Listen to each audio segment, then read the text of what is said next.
Can we, hi everyone, can we take stock of who's in the room or isn't, so we can get going at some point.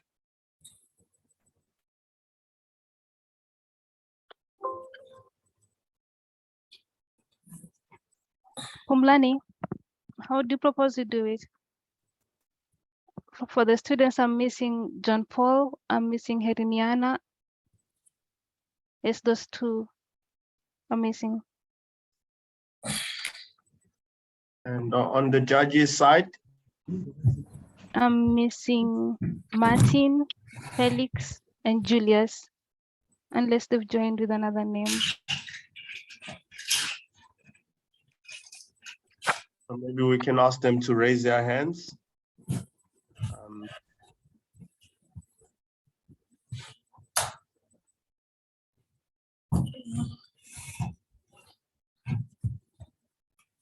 Yeah, just please double check if you are in the right room. There's two pitch competition, well, two links taking place at the same time. We did endeavor to make sure that you're on the right group. Just so we're clear here, everyone here is in group 1. So group 1. So just double check once again what is in your calendar invite.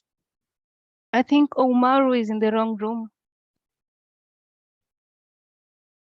Omaru, you should be in group 2 with Niger and Zambia.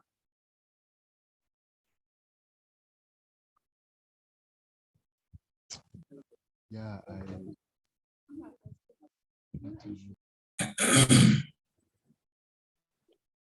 Pumlani, we are full, all the students are now present. So we wait for the judges.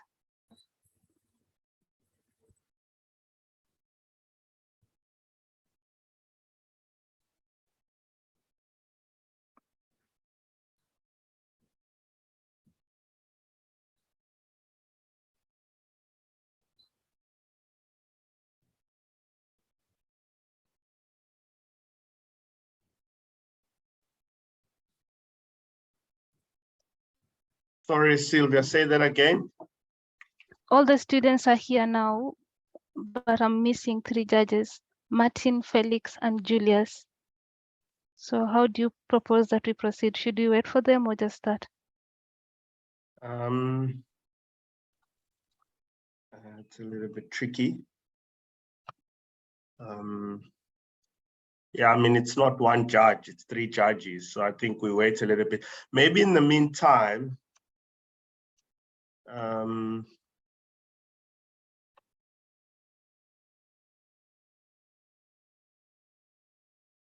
just thinking out loud here.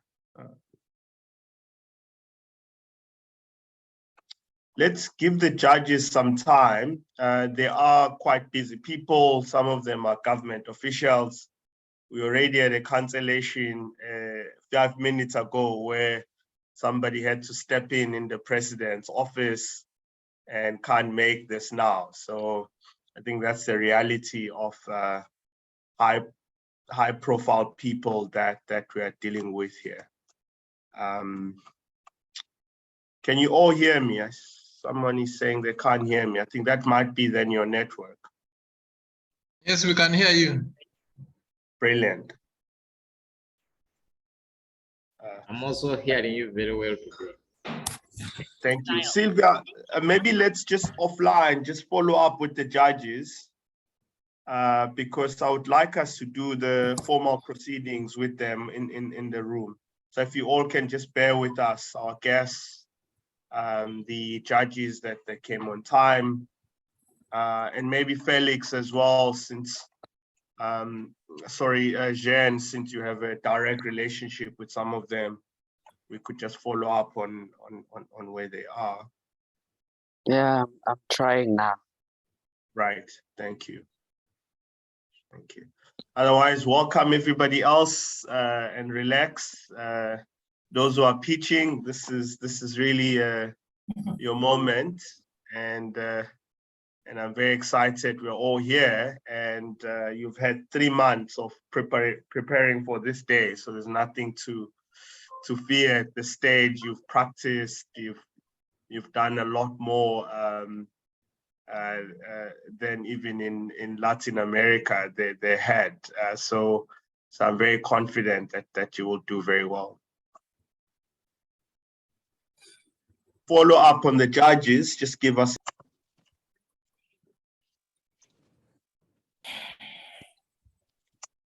All right,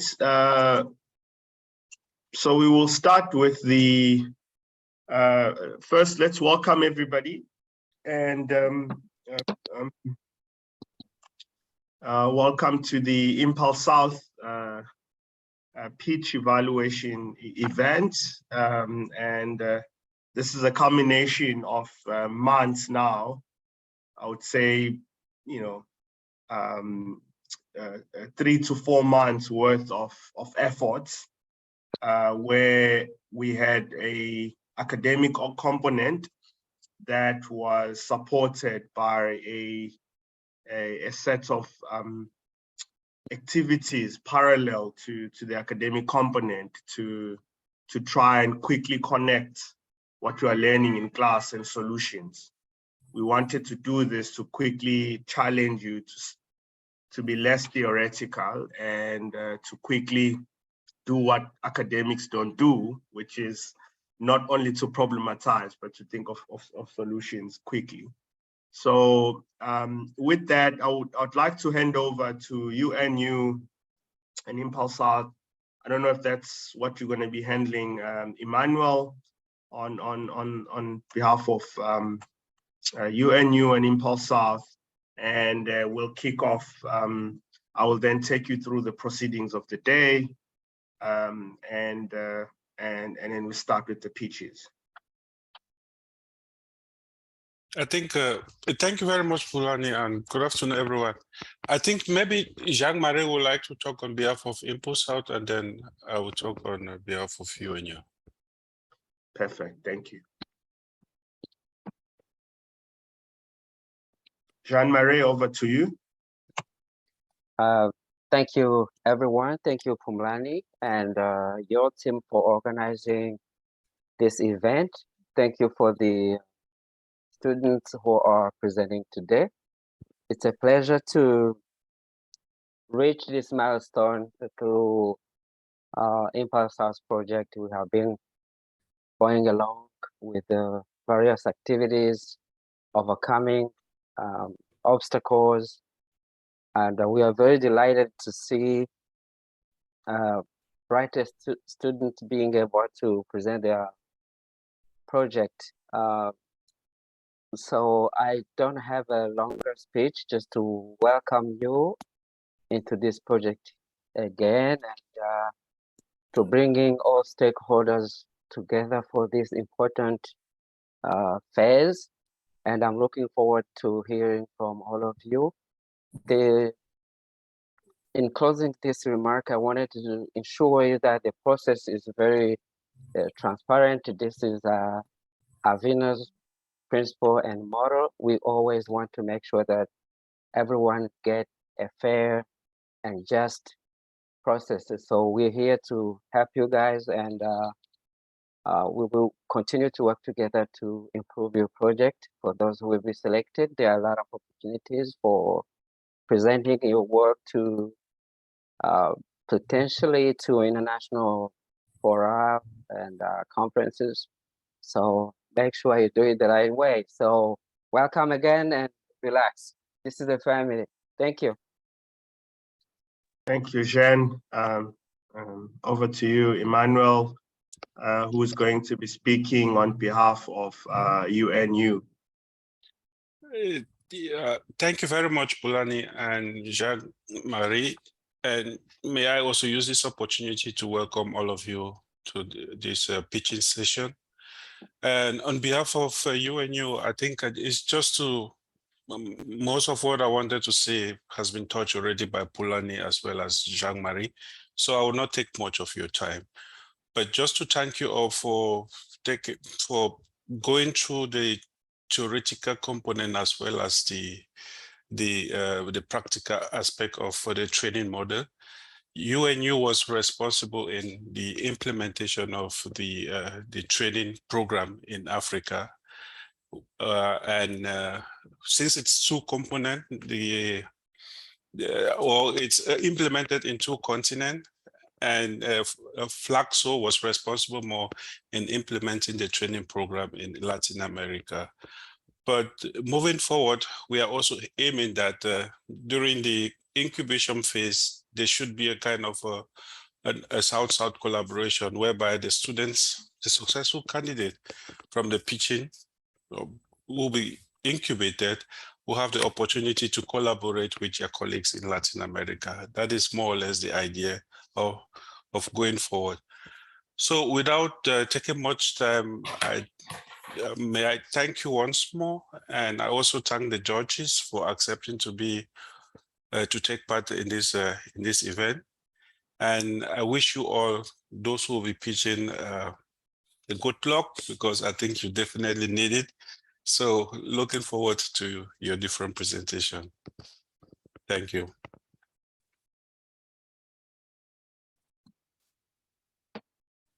Thank you for that, Emmanuel, on behalf of UNU. And thank you again, Jean-Marie, on behalf of Impulse South. So I just want to take stock of where we are and make sure that we understand the opportunity here. And I'm going to just share my screen a little bit as a way of contextualizing today, and we'll go on to the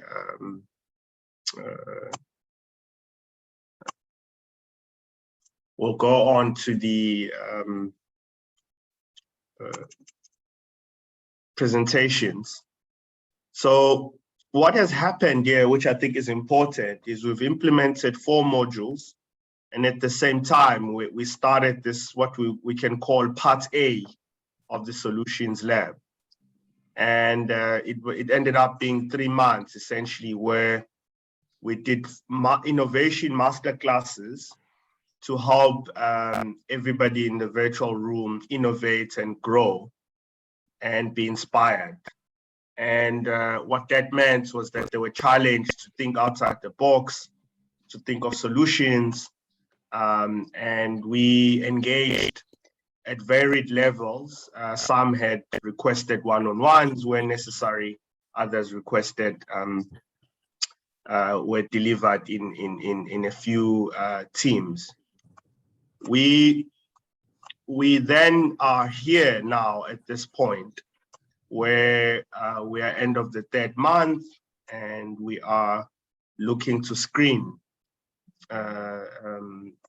participants. And the idea is to get 8 participants going into the innovation lab or incubation, so to speak.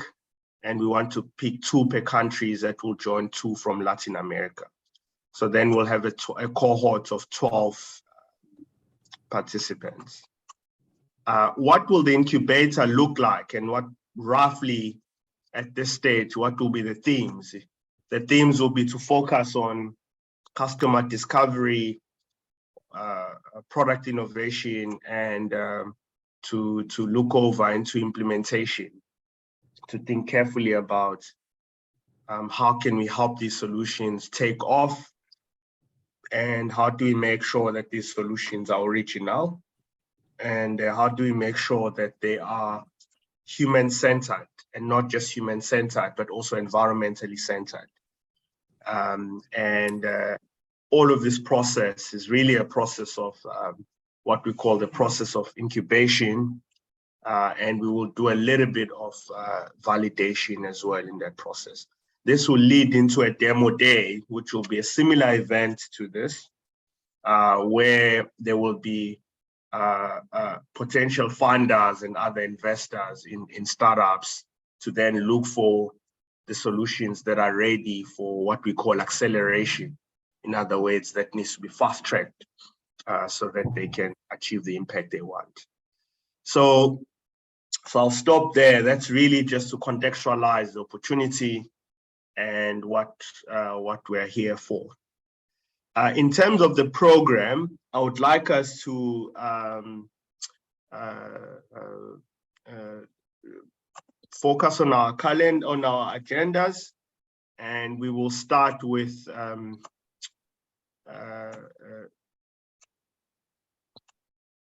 round 3 today, this batch, just because in this batch we have Annette who has to travel to another event. So we've negotiated just with everybody that we start with this group and then we'll go back to round 1 and round 2. What this means is we are ready then to start with you, Rolex, Caliste, and Annette. The way we will do these, we will give you 5 minutes per participant, very sharp and very strict. And we will take 3 pitches at the same time. After those 3 pitches, we'll give judges an opportunity to comment. And while these pitches are going on, the judges will be scoring these behind the scenes. And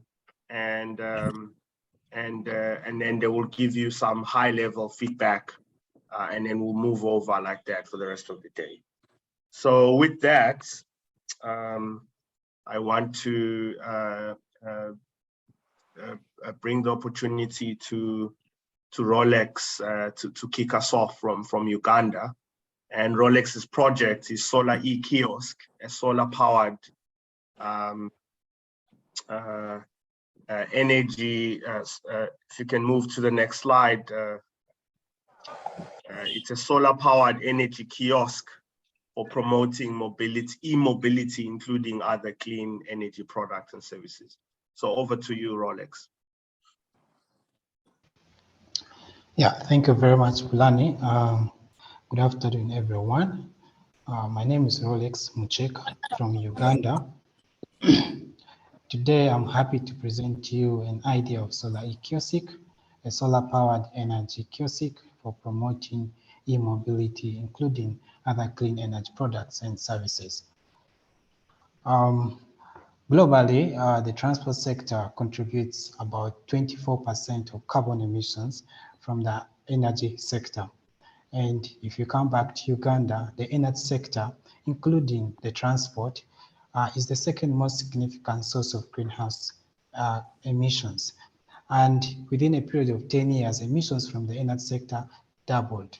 Transport sector alone contributes 66% of the emissions from the energy sector in Uganda. And if you look at the Uganda's road transport, Uganda's transport system is mainly dominated by the public transport, by the road public transport. And you find that there are over 1 million motorcycles operating in Uganda. These motorcycles are commonly known as border borders, as you can see mainly in the pictures. So with this rising number of vehicles, including motorcycles, there is expected rise in carbon emissions. Next slide.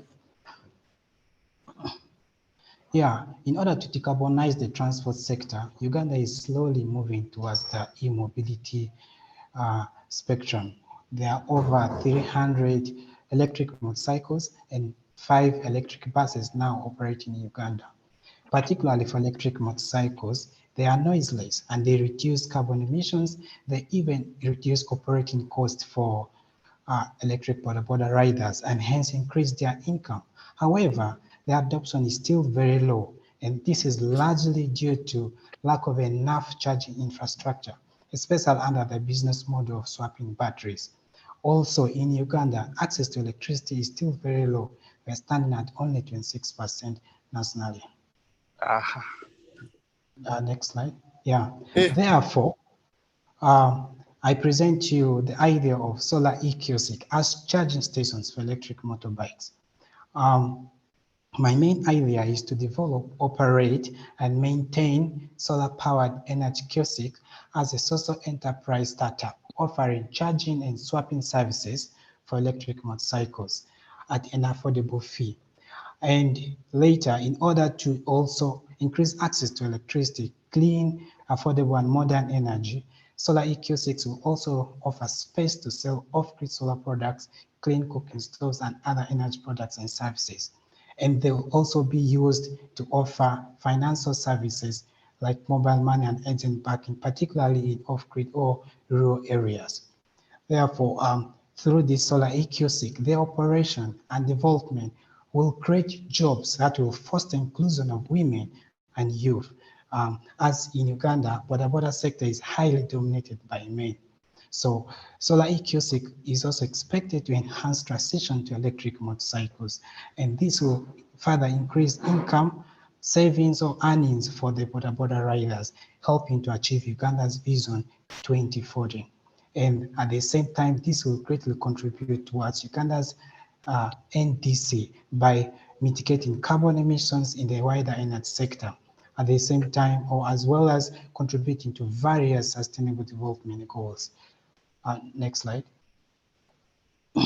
Therefore, in order to bring this idea into life, a solar kiosk will be piloted. And for this, we require an initial investment of about US $9,800. It's my hope, strong hope that at least US $5,000 it's my hope that this idea will receive at least US $5,000 as seed funding from Impulse South. Additional fundings will also come through via potential partners like Zembo and Energy Systems. If successfully selected selected from here, the Impulse South Incubation Program will be very essential and for the final solar kiosk product design and development, and also generating sustainable income streams, understanding more other business models for a sense of scale out. The solar kiosk pilot will be implemented for at least 1 year. This is inclusive of the 6-month incubation program, after which the whole solar kiosk will be scaled out, mainly as a social enterprise startup business, installing more solar kiosks, partnering with organized women and youth groups, companies, and other stakeholders, including city authorities and even international development organizations. Therefore, I hope that Thank you you, find Rolex. this item very interesting and very Your time is over. Thank you very important. much. Thank you. Thank you very much. Yeah. Thank you so much. We will let's give Rolex a round of applause or some reaction online. All right, thank you. That was very well done. Caliste, it's your turn now. Thank you. Hey, hello, good afternoon, everyone. My name is Caliste Bikwasi Ndiumugabi, and I'm here to present to you my policy solution. But just to start with an introduction, Uganda is currently facing a huge climate change challenge, and this has been evidenced by severe weather patterns, prolonged droughts and floods. We had a scenario of our forest cover reducing from 20% in 1986 to about 9.5% in 2018. And also the wetland cover has reduced tremendously from 13%, about 10% over the same period. And as you can see on that picture on the side, about 2-3 weeks ago, we had a very bad incident where a number of people have been displaced and others died because of a heavy downpour after a long period of drought. Yeah, so let's move to the next slide. So looking at that introduction, there's a general problem statement which basically revolves around a lack of climate change coordination in the country. We are also there's basically lack of clear mapping for all key stakeholders, climate change action, and all the beneficiaries. There are disjointed efforts and limited synergies among stakeholders, high levels of duplication in effort, but also everybody seems to be working in silos when I did my search, and also investigated around a number of stakeholders. But then also we have limited public interaction and knowledge sharing on what is happening within the climate change fraternity and what we are doing as a country. Next slide. Yeah, so I'm proposing a solution which is to develop a policy climate change portal, and this will facilitate coordination and transparency across all climate change focus areas. And to also, as we are all aware, climate change highly depends on people's awareness, capacities, but also knowledge. So with such a portal, everybody will be able to engage, and they will also be aware of what is happening and how they can contribute. An open and transparent portal will enhance information sharing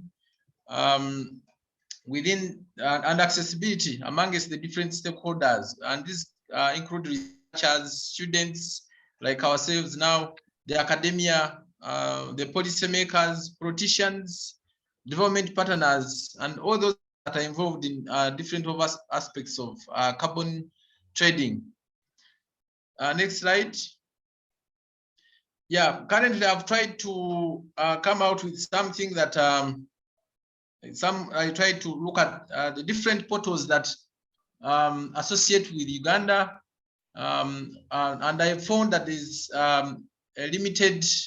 limited information basically to what we are doing, those that are benefiting, and so I'm thinking of developing a portal and this will be showing all the information for Uganda, the different framework, the different climate finance funding, the mitigation, adaptation, and the different innovations that exist in the country, the statistics, but also looking at the knowledge base. And so just an example of mitigation, you can see that under mitigation, I've also got all those aspects that are within our commitments in terms of what the country has committed to achieve in the next 5 years. So I think that this portal will be able to give us information and also enhance coordination, like I said. Yeah, in terms of feasibility, this solution is feasible both technically and financially. The initial funding is estimated to around $13,000 US, which is about 50 million Ugandan shillings. Also, the portal has great funding potential from government and also the development partners. And I've also shown the key activities that will be undertaken to achieve this solution and to get it working. This is just work in progress. Thank you very much, Khalis. Unfortunately, you've run out of time. Thank you. Thank you.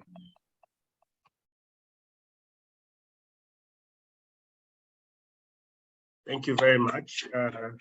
Round of applause for Khalis. Great effort there from your side. Annette, over to you so we can release you to go to your other events.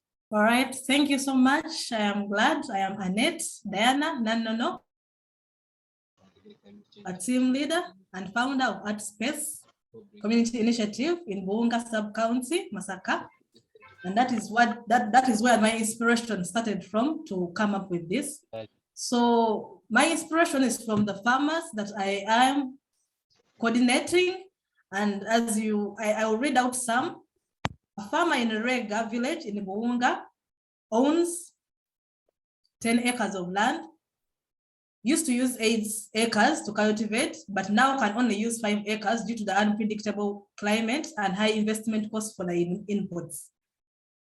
So another farmer in Kasozi village has actually the chairman of this village, His yields are very low despite the investment he's putting into soil fertilizers. Then a livestock farmer in Bulemba is losing animals.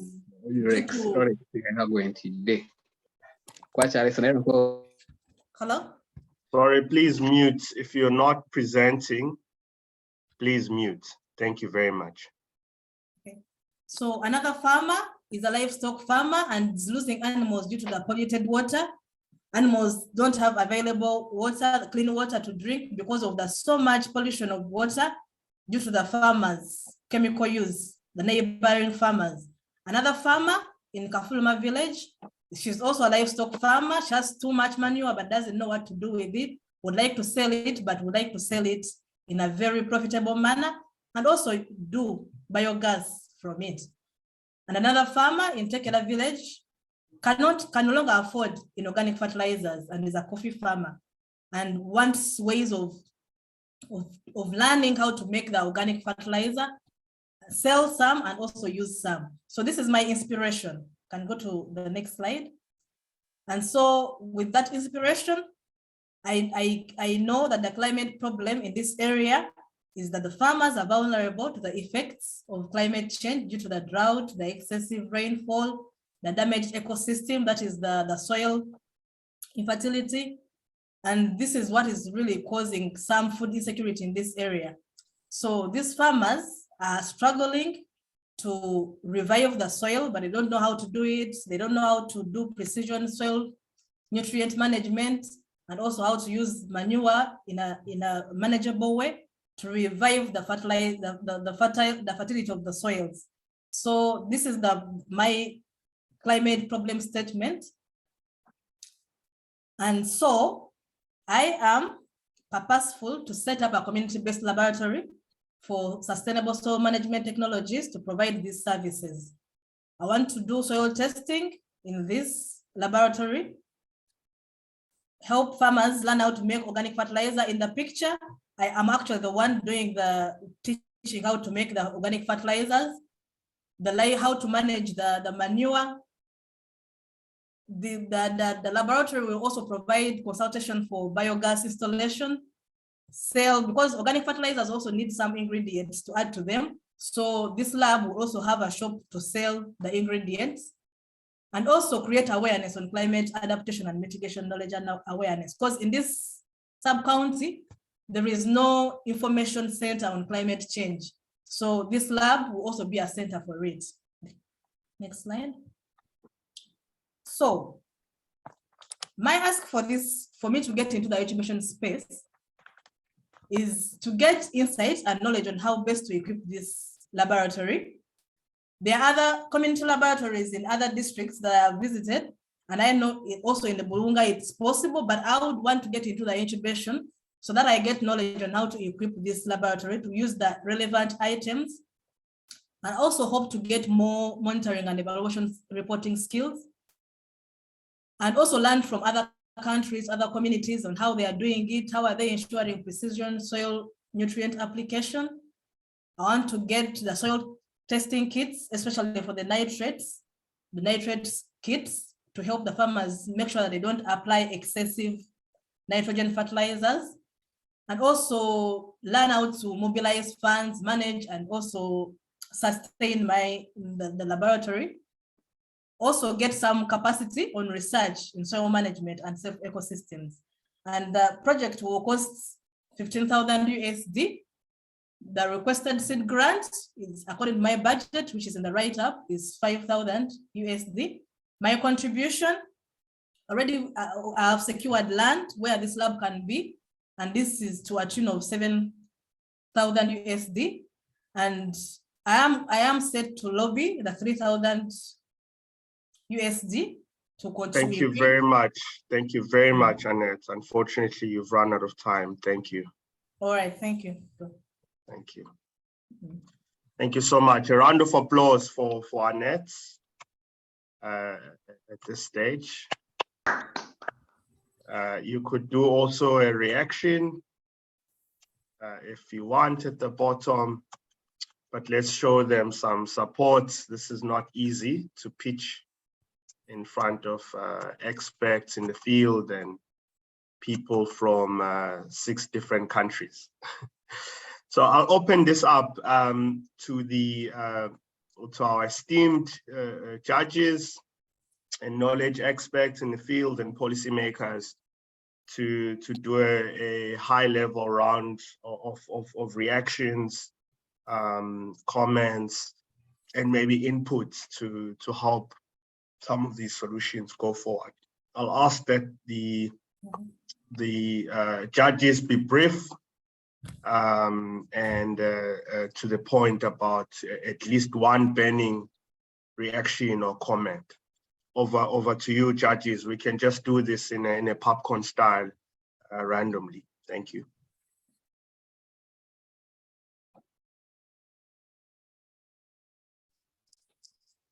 Hello.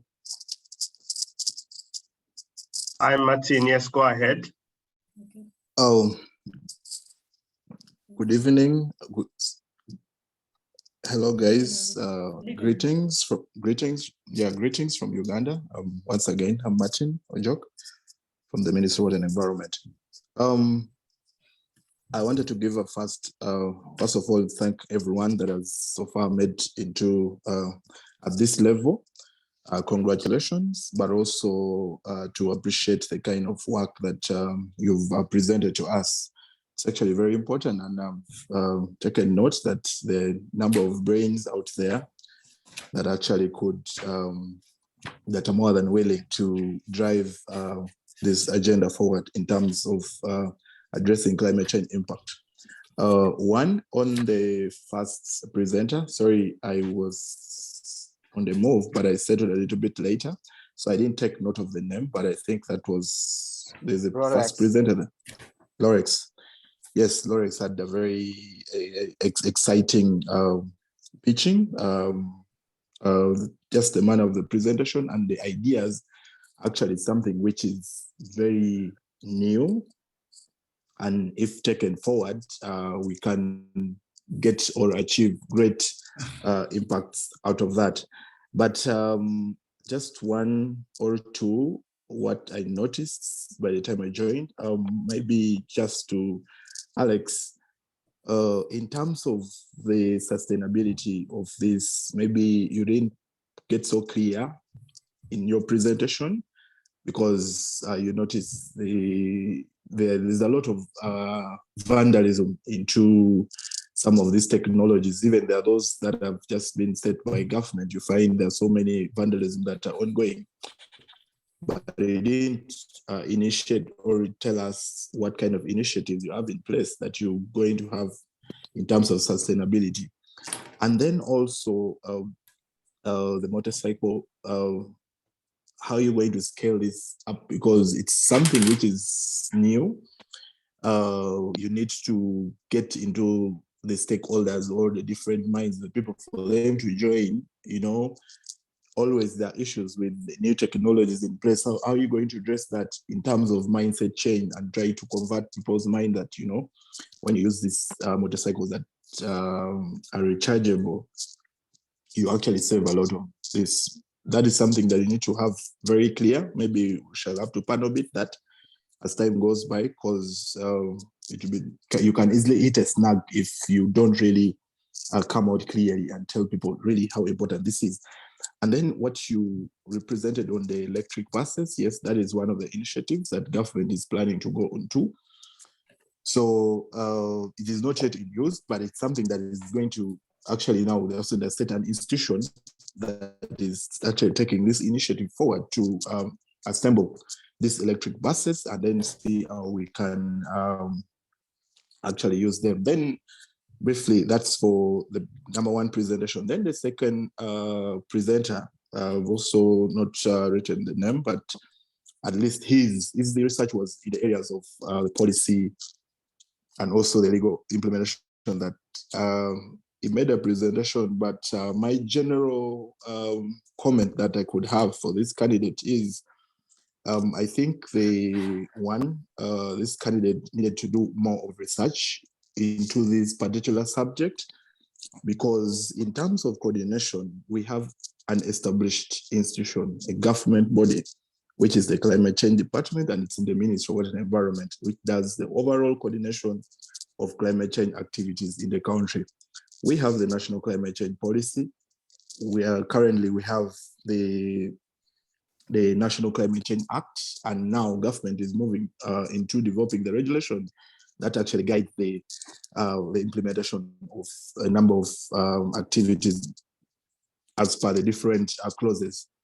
So, and then there are a number of other, we have the mainstreaming guidelines, there are a number of documents that I cannot do because of time, I cannot mention them all. And then there are also other actors in the private sector. We coordinate all what we do in terms of addressing climate change. We also have my general overview is time to really research in regards to the subject that he did presented on, because the areas that he has actually mentioned, even the establishment of the portal, it is also something which is already in progress, because the ministry is actually trying to work with Makerere University to develop a knowledge-based portal where all information which are developed, process that name, and then also the Climate Change Department also has what they call the National Resource Center. We'll be having all these hard copies of documents where information dissemination can be done. So thank you. Thank you very much, Martin. Just in a nutshell, maybe the candidates. Then yes. Then the third one, the last bit, which was Annette. For Annette. Annette, actually, you bit of strike me off. This is a very good initiative. Yes, Annette, this is a very good initiative, and I just pledge my support that you go through so that you can see how you can scale this kind of initiative in other communities. I thank you. Thank you very much, Martin. Thank you. Thank you very much. We still have about 8 minutes or so, or just under that, for others to also give feedback. Once again, I invite you to maybe, if you want to cover all 3 candidates, maybe just focus on 1 or 2 things. It's also okay if you have a burning reaction to a particular candidate or comment. Thank you very much. Thank you, Phumlani. I would like to make my comments. First of all, I want to commend all the presenters, Rolex, Calist, and Annette, for their brilliant ideas and innovations. And I wanted to let you know that your ideas all are very smart ideas. And this is a contest, so if one is selected for this, but please keep in mind that your ideas are really, really helpful in terms of addressing climate change issues in a way or another.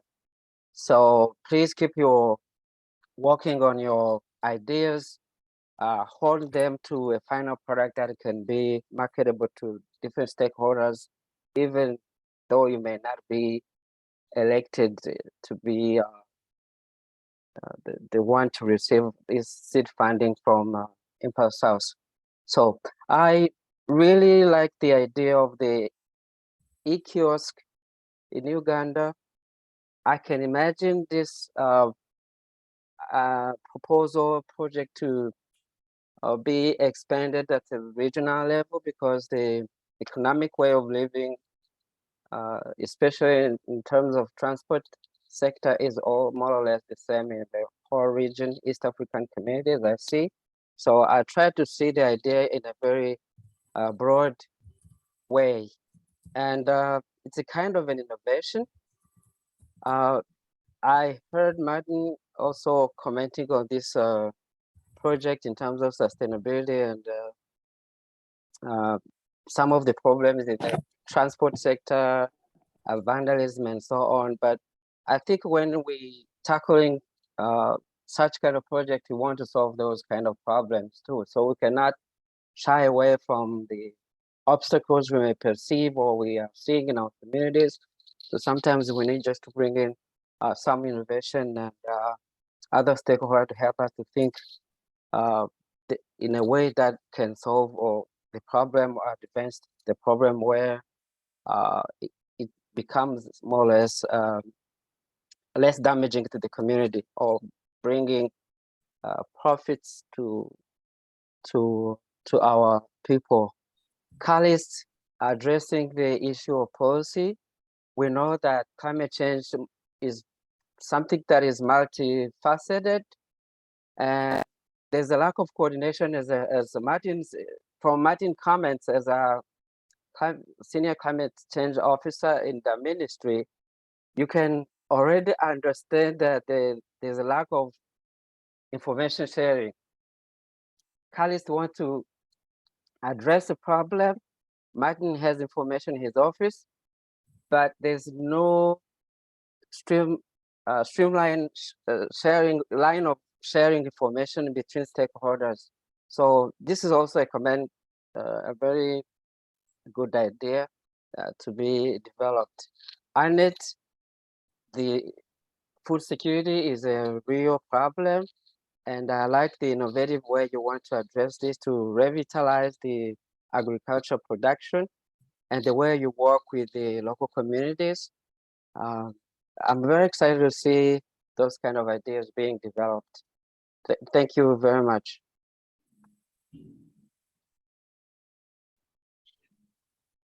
All right. Thank you so much. We still have about 4 minutes for any other judge to comment. I'm going to go next. I think I will not take much of your time. I'm going to be brief because good point has been made by Jean-Marie and Martin. Maybe my first critical comment with Rolex's presentation is it's a good idea. I mean, all three solutions presented are very good, but I think my critical remark or comment to Rolex's idea was, for me, I think it will be important if you can also present the end of life cycle of your e-kiosk, because that is something that is also critical, particularly in the continent. How at the end, how will you manage to dispose such an e-kiosk? That will be something to take into consideration if you are going ahead with your solution. The second presenter, Callis, I think your idea also is very good, and I also think I really appreciate Martin's comment, which is very important. But my issue with such platform, there's always a disconnection between such platform and the respective institutions that need this information. So I think going forward also with your idea will be more, maybe focus more on how the institutions that need this information will have access or will make use of the data that you have on your platform. I think that will be very important going forward. Annette, your idea also was very good. And I think the only critical issue for me was, it seems as if it's limited to a community. Is there a potential for upscaling? But generally, it was a good idea. And I thank you all for presenting your solution. Thank you. Thank you very much for that, Emmanuel. In the last minute and a half, I do welcome any female judge as well to say something about these solutions or solution, just to balance the gender perspectives. Thank you.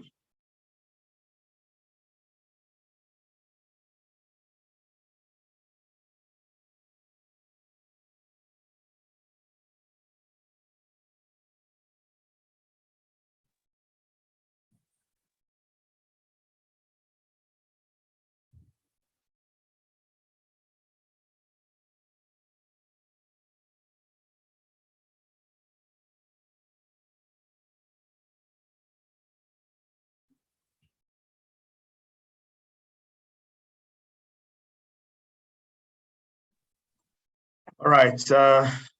If there's no further comments, then I think we are good. We welcome also reactions on the chat. You're welcome to say something on the chat, or as a peer and as a guest this afternoon, and those will also be noticed by the candidates and be taken into account. This is also an invitation to our judges that maybe they can be brief in giving comments as you have, but also use the platform to give more reactions and comments. Thank you very much. We will now go to the second group, which is which was meant to be group number 1, and this will be Jonathan, Katya, and Harry Manantoa, and they are predominantly all from Madagascar. So let's welcome them, and we'll start with you, Harry, if you're ready to start.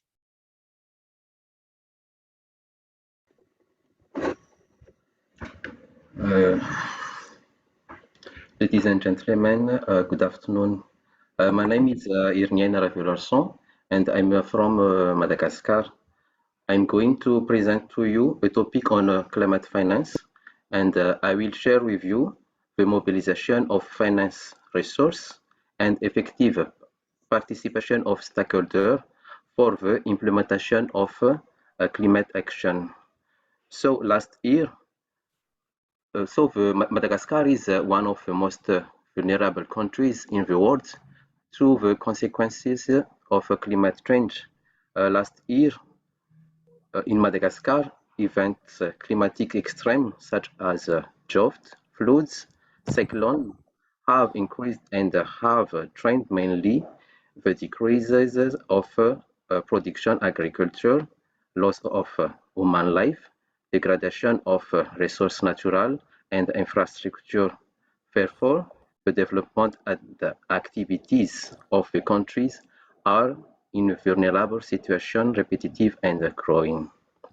Next slide, please. So what is the main the problem at in Madagascar? So first, to fight the climate change, this vulnerability affects all sectors and all levels. So Madagascar has adhered to international framework and related protocols and agreement, including like protocol of Kyoto Protocol and recently the Paris Agreement. Madagascar has also adopted national framework like PNLCC and National Adaptation Plan, in a feature which has been technically validated.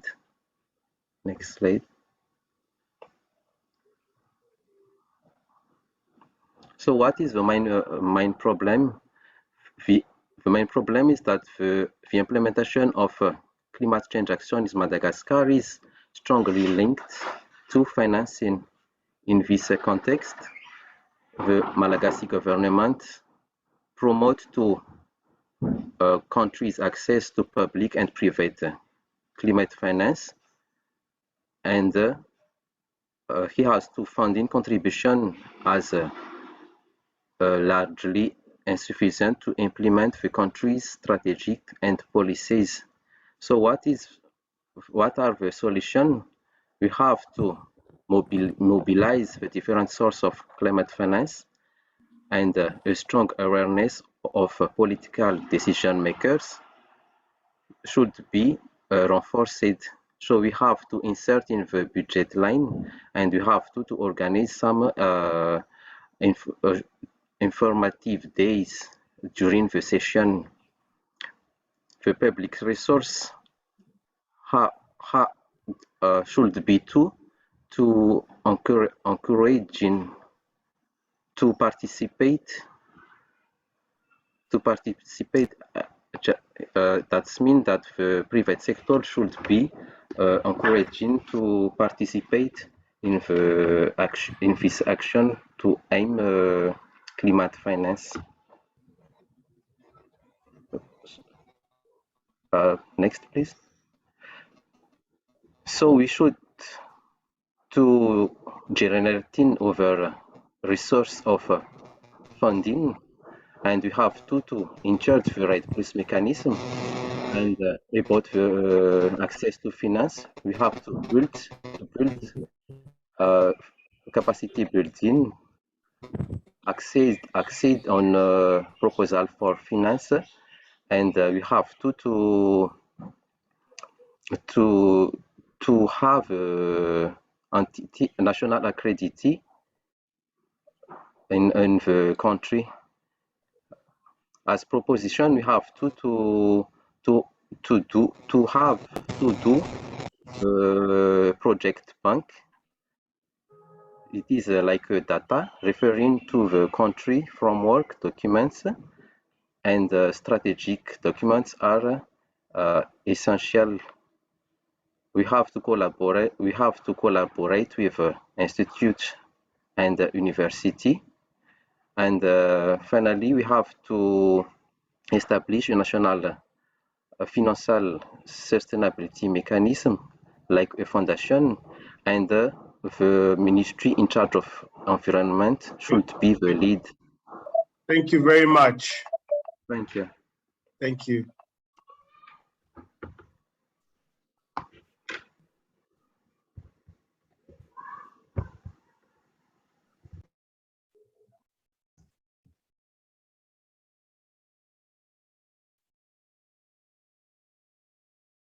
Umlani, I think you're on mute.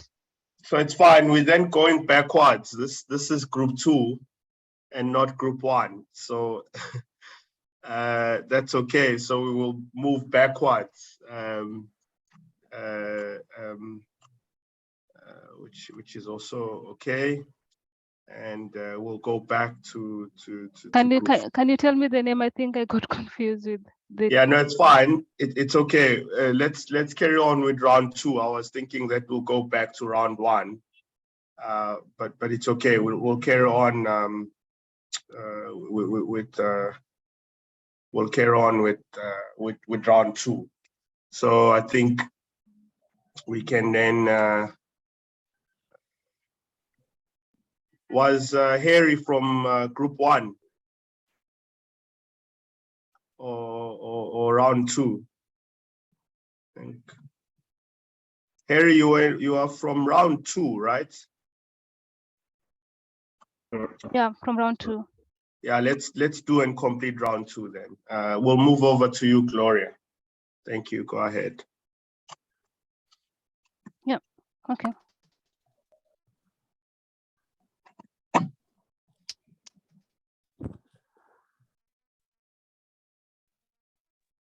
Thank you, Gloria. Your time starts round about now.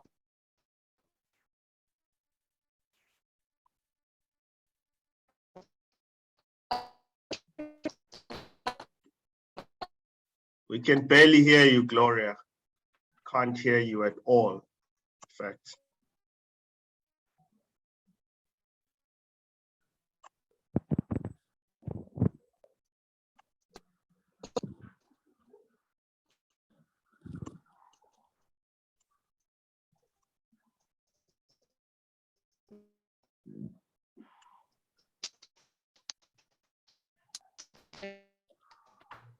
Do you want to switch off your video and maybe let's all switch off our video to give Gloria the needed bandwidth? Let's see if it improves.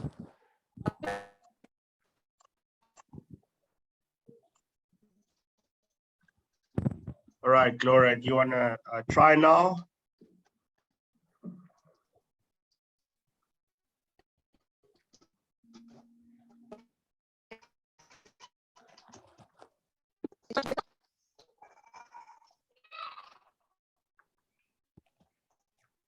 Gloria, I think we're going to move ahead in the interest of time. Please try and sort your connectivity in the next 3 minutes or so. We'll move over to Timothy at that stage. And hopefully when we're done with Timothy, we will get back to you, Gloria. Thank you. Timothy, over to you. Good afternoon, everyone. My name is Timothy from Uganda, eastern part of the. Thank you. I am looking at the enhancement of small-scale farmers' resilience to climate change impacts. I do come from a very fragile ecosystem. My objective is to enhance small-scale farmers' resilience to climate change in Bale district. I was just still giving a little bit of my background about this. I do come from a very fragile environment, and basically people depend on agriculture. It's the backbone of Uganda, but the recent statistics have even indicated that the small-scale farmers are around the 85%. So what I want to look at is they are doing some things, but we need to enhance to improve their quality of making them resilient. Please move the next slide. I want to do some interventions which I've called no regret. If we do them, they'll not regret. Landscape restoration and management of the vulnerable ecosystem. The center of interest is that bamboo technology. The bamboo plants will be planted on fragile ecosystems along the river banks. Recently, in the urban region, we had if I specify our climate change impact, we get floods. When the waters accumulate, the river banks burst, and then the impact is on the citizens. So recently, towards the end of July and the beginning of August, we lost over 30 people. So the bamboo technology, if it is planted, I want to make sure that that area is a bit restored and it holds the soil firm, so that the bursting of the river banks doesn't occur. How I will do it is we have the bamboo plant already, which is in the area. Propagation will be asexually. You can move to the next slide, please, because of the use of time. After the bamboo technology along the river banks, I want to look at the agroforestry intervention, promoting user-friendly approaches, where in the fields, in those farmer fields who want to do contour bands as a microclimate technique, to make sure that when the contours are done, we do some planting of agroforestry trees like the coriander, macadamia, and the neem. Please move the next slide. I am conscious of the 5 minutes. Now, as Uganda is committed to fulfillment of nationally determined contributions under the UNFCCC, it is important to consider supporting certain specific interventions like the bamboo technology. This one I've chosen it. It is a specific thing to the area to help the nationally determined contributions which have been said to be implemented for the result of ensuring that we stabilize the riverbank problem. Under the bamboo technology, which I talked about, its growth characteristic as a plant, it has very good root system, which when I scale it up, it will help to mitigate the problem. My innovation is cross-cutting.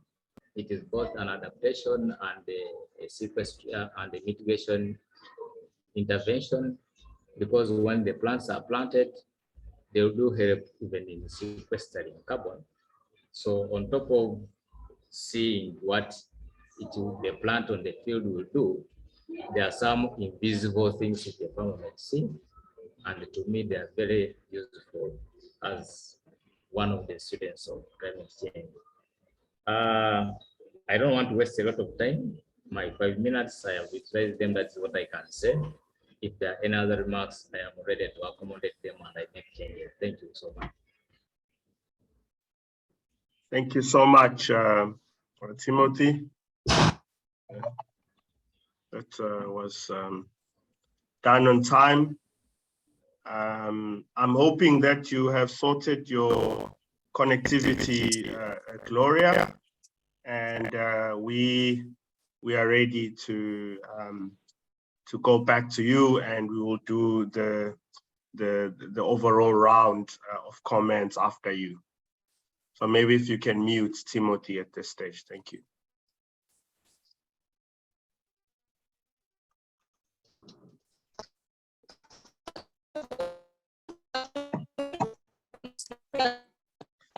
Laura, unfortunately, we still can't hear you. Let's switch off our videos and see if we can do this. Otherwise, we'll have to move to another group and give you a chance to sort that out maybe later. Do you want to try now? Timothy, please switch your videos, and Harry as well. Just try and go ahead, Gloria, and let's see if this will work this time.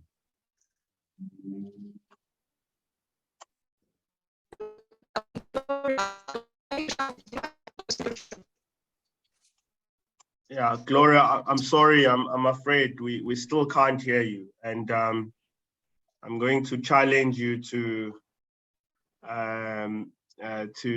make a plan. We will take the round of feedback for now, and we'll move over to another batch of pitches.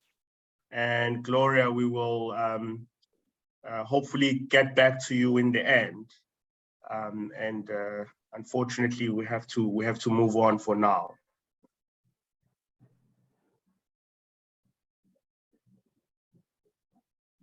I will now open this opportunity to the judges to give the feedback to this round, which will obviously exclude Gloria for now, and then we'll move over to another group.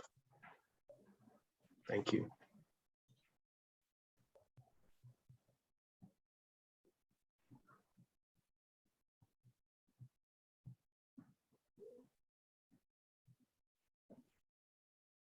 Gloria will add you to group 4, which currently only had 2 students. So we'll add you in that group. Thank you. Over to you, judges.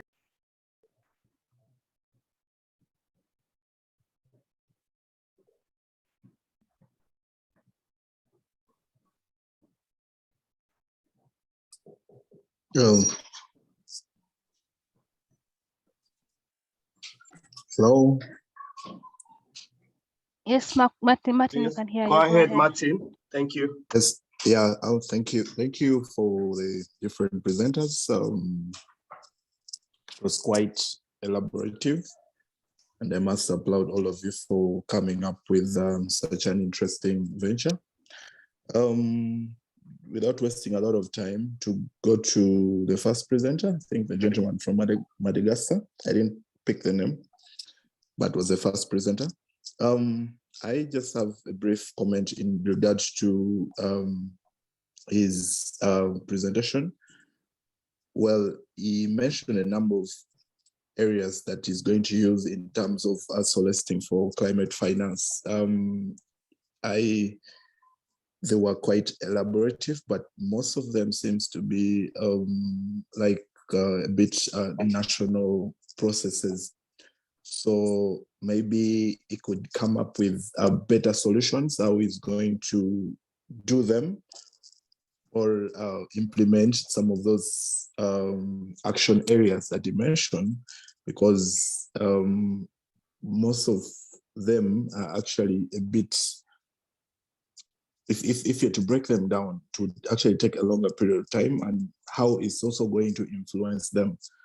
So maybe could look at something a bit innovative and see how we can bring, but otherwise the proposals and they are very good ideas, but it needs to scale them down a little bit to see how they are actually implementable. Then on Timothy was the second presenter. I didn't hear from Gloria. Yes, I understand the kind of ecosystem which is in the region that he actually presented on. These were very good ideas, but one of the things that actually just struck my mind, the area actually has issues to do with availability of land. And the proposals that you're coming up with to do with planting the bamboo trees and also some other tree species that you mentioned, but versus the kind of livelihoods, you've not thought of the livelihoods, because bamboo trees are not like fruit trees that communities can also benefit from if you're trying to address the issues of either landslides and flooding as well. So I think you need to look at that versus the livelihoods survival in the area, because most of the area is actually is mountainous. So you find communities actually go along the slopes of the mountain is where you find agriculture is actually taking place. So maybe if you become more innovative a bit, you will make this kind of proposal that you're coming. It's actually something which is very attractive and you can easily implement among the communities or in the areas that you've identified that you can implement this. I think for now I submit that. Thank you.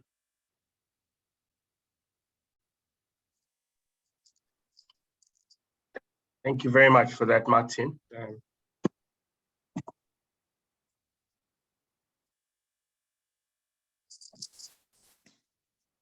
Any other burning feedback from our judges?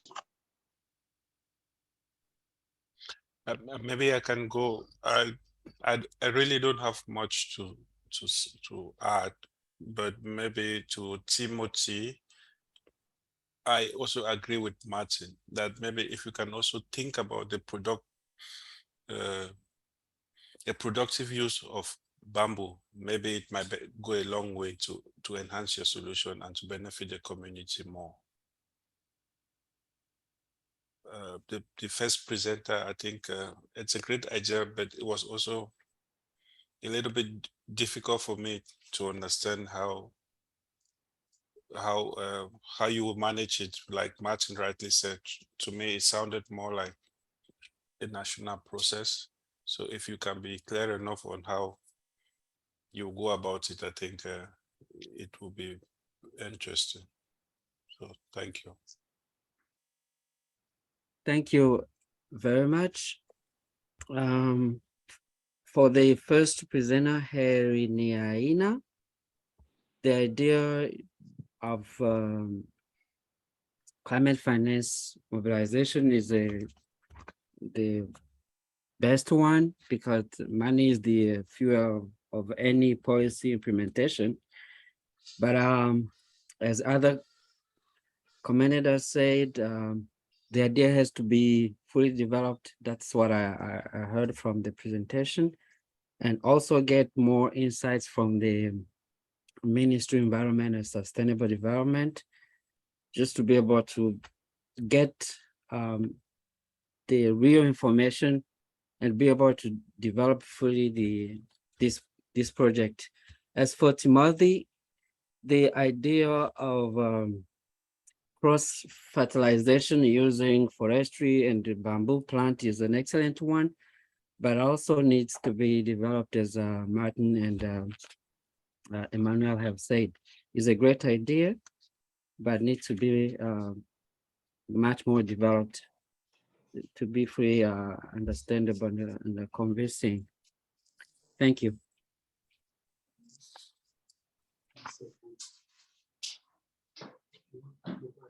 All right, thank you very much for those remarks. I do want to pick a comment on the chat from Claire, who is saying, sorry, she's in a noisy, sorry. Claire, I don't know if you want to say something loudly, but if you're in a noisy place, I'll read the comment saying, congratulations to all the presenters. Just a comment on the project. Don't forget to consider differences between men and women on their social roles when you do climate change projects, which I think is a comment to all of you and those that will present. Once again, you're all welcome to share comments on the chat. We will now close off comments in this round if there isn't any other that's burning. And I suggest that, Sylvia, we move to the first batch number 1.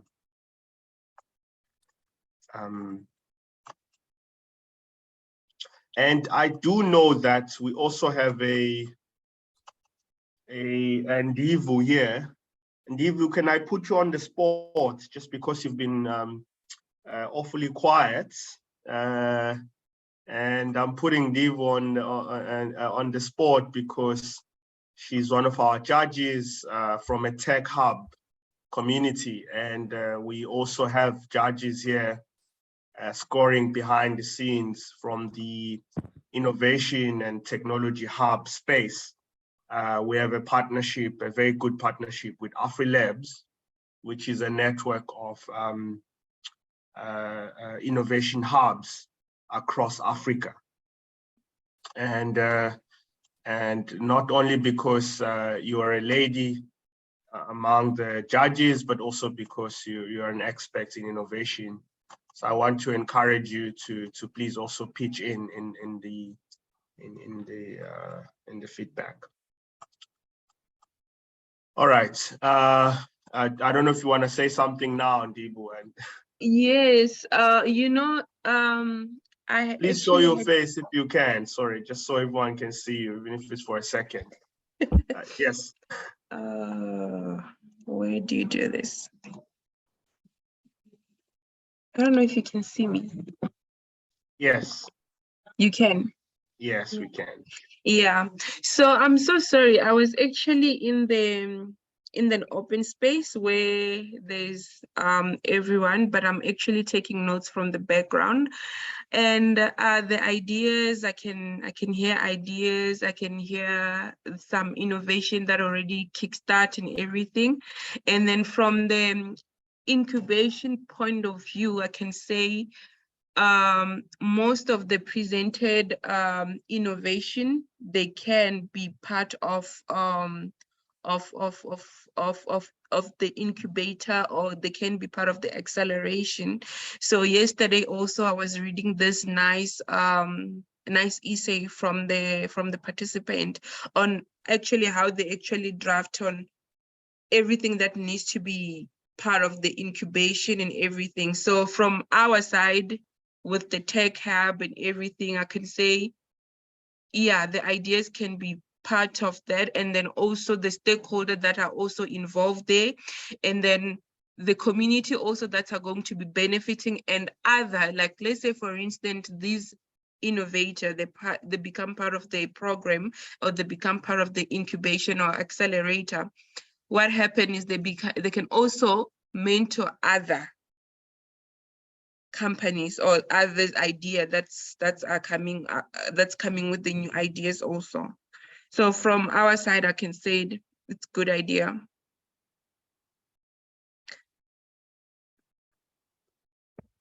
Brilliant. So that's a thumbs up there from the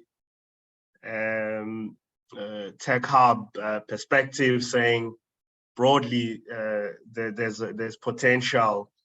It's important to contextualize that comment from Dibu, because she works on a daily basis to convert some of these solutions and across different industries to try and see them into fruition in what will be the next step.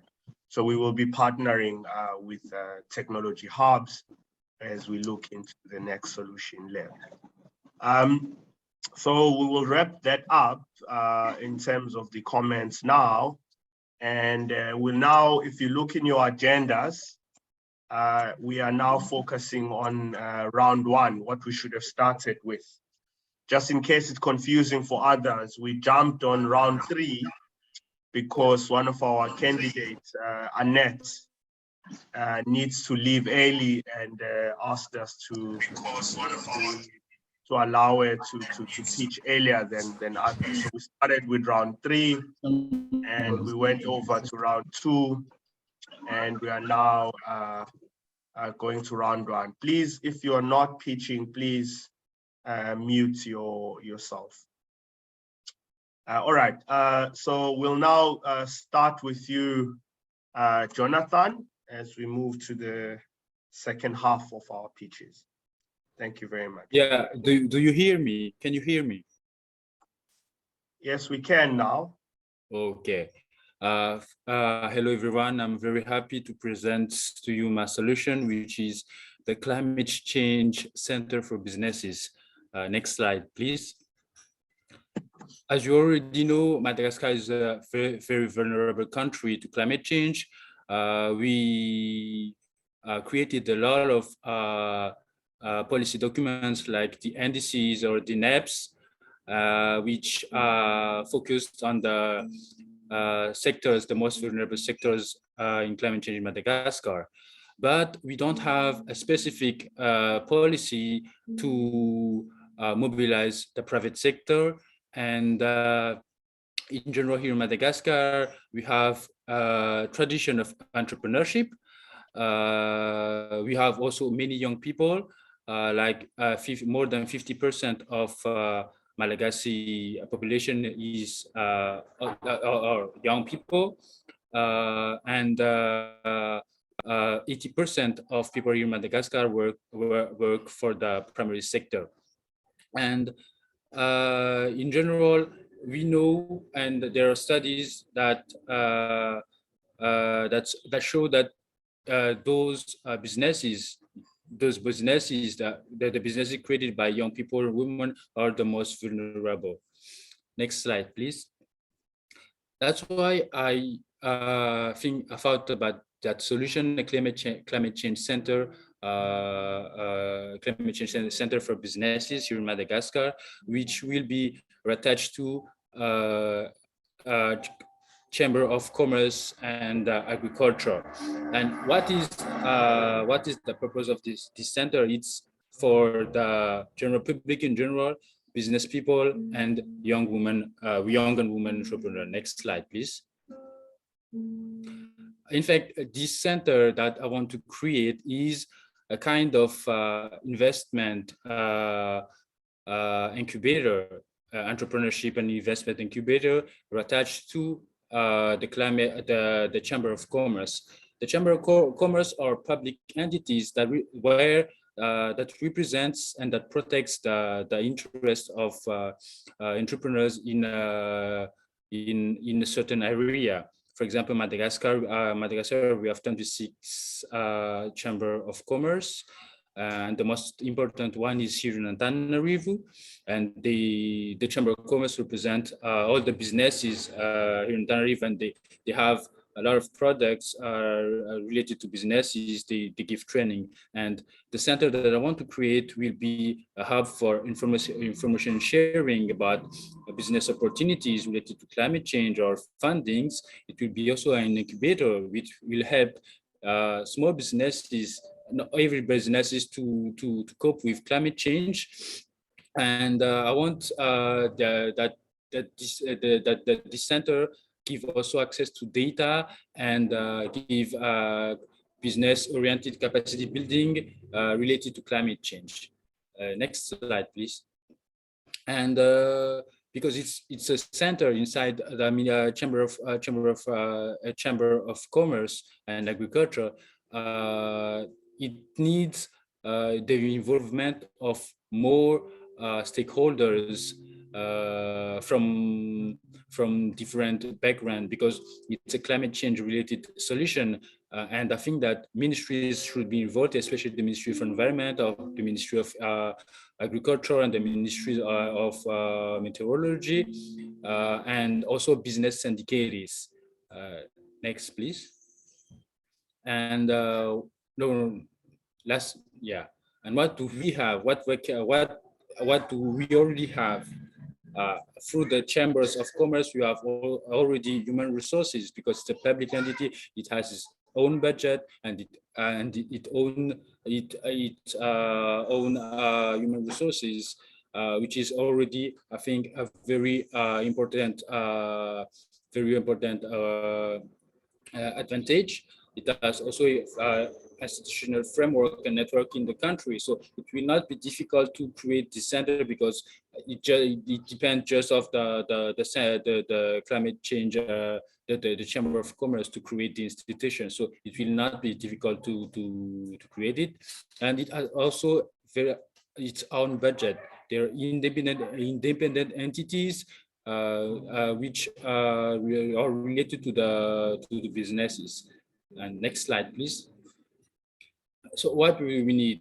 In my proposal, I propose to a funding of $1 million, which Thank you very much, Jonathan. Thank you very much. We've run out of time. I know this was your last slide. I think we can just read it. Okay, thank you. Thank you very much. All right. We can give Jonathan a round of applause. Let's remember to encourage our participants as best as we can. Katja, this is your opportunity now, and we're excited to hear from you on how we can address climate change in Madagascar. Hi, everyone. I'm so excited to be here too. So let's go. I have two important informations for you. First, do you know that Malagasy women migrate more than men, with 21.6% against 19.5%? And secondly, Madagascar is still a carbon sink, and the Ankara-Fantsky National Park play an important role in this. So let me to take you on a temporary migration from the south of Madagascar, where the regions have a dry and warm climate, to the north and northwest of Madagascar with a humid and warm climate. But let's return to the problem to address.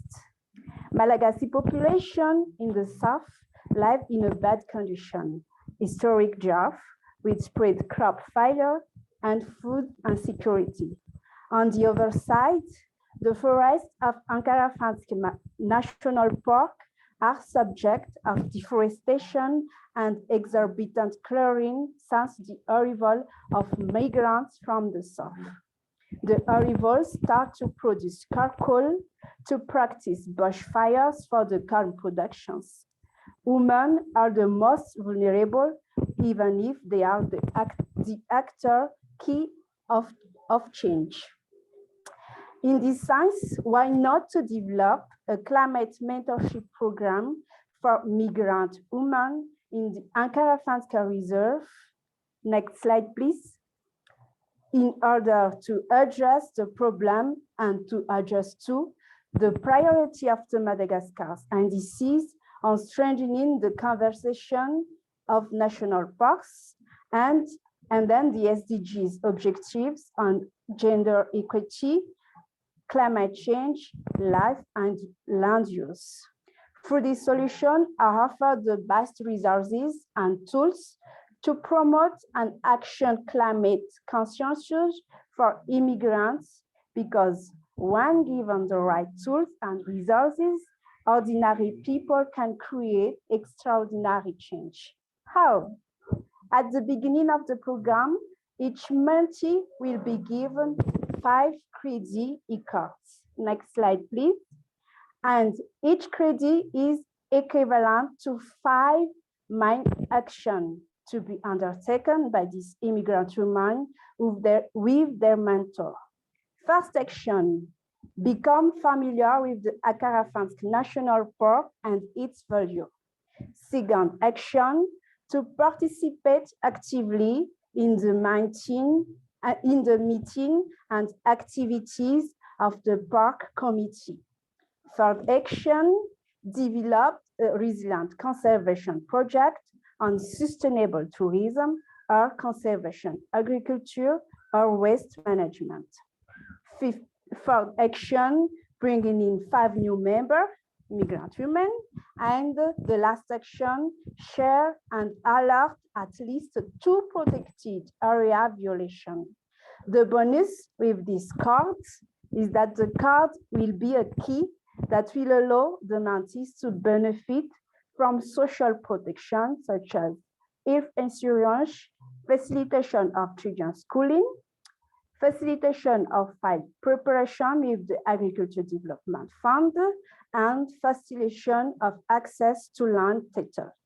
Immigrant women are the agents of change that can guarantee the stabilization of the GHG absorption capacity of the Akarafanska protected area. Thank you very much. Thank you so much, Katja. You did that with a minute to spare. So well done on saving the time. And please let's appreciate Katja and congratulate you.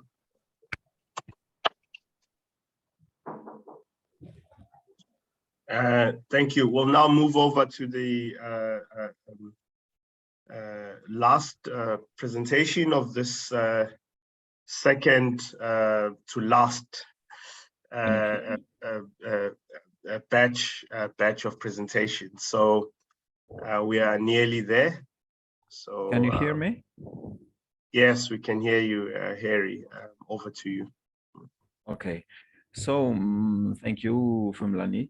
The project is about beekeeping activity, and the goal is to protect and restore forests, to save bees, and to promote rural development.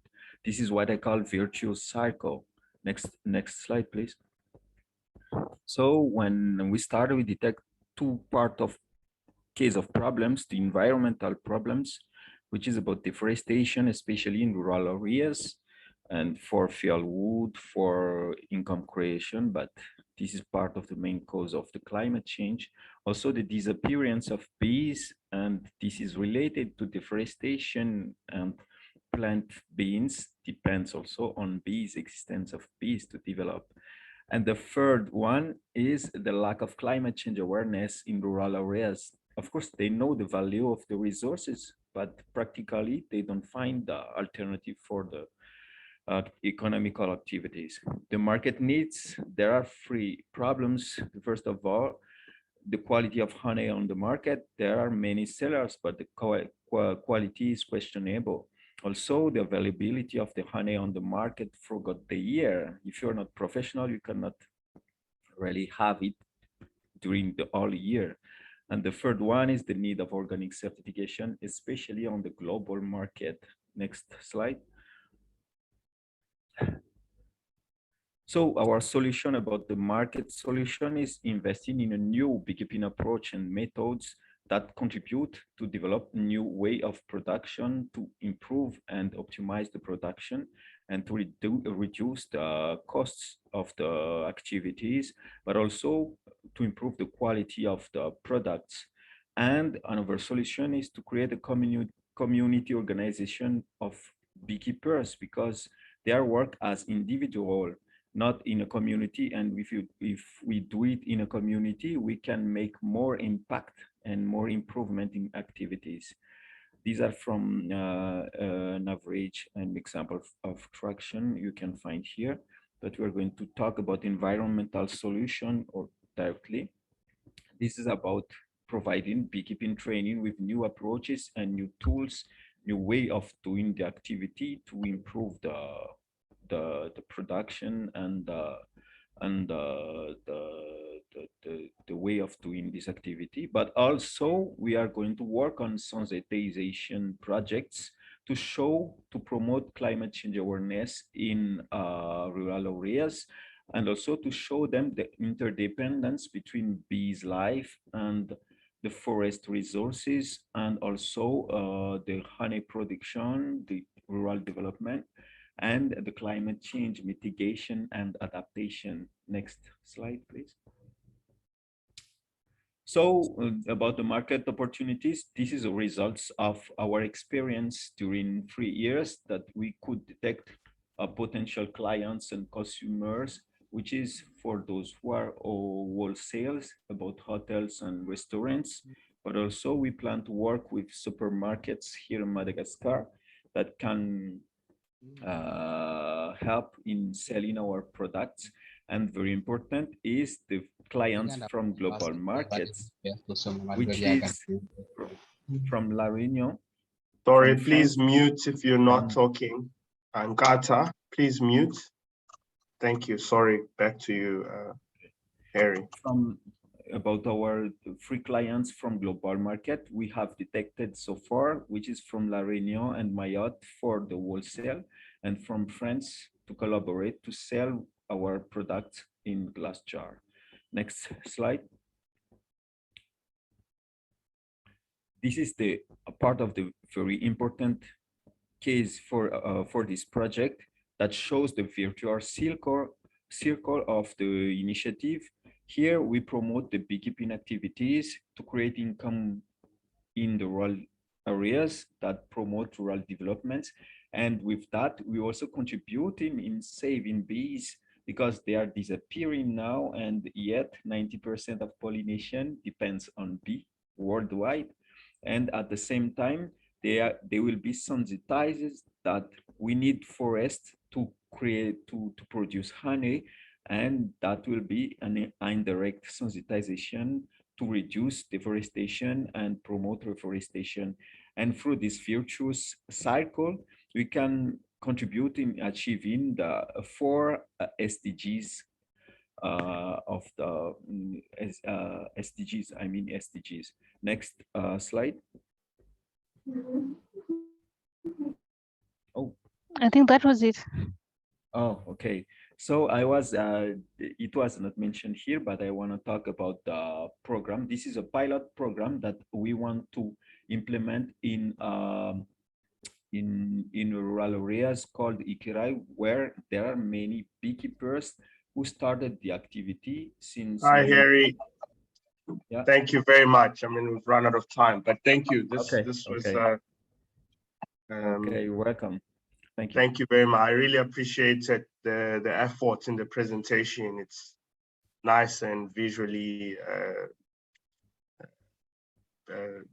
nice, and with some details that I thought that there was a lot of effort there. Thank you. Thank you. We'll open this round now to the judges before we do our last group for the afternoon. So over to you, judges. Thank you. We give Harry also a round of applause. Sorry, I forgot to open up that space. I know it's a late Friday, but please let's show some energy to the young stars here who are the stars for today. Thank you. Over to you, judges.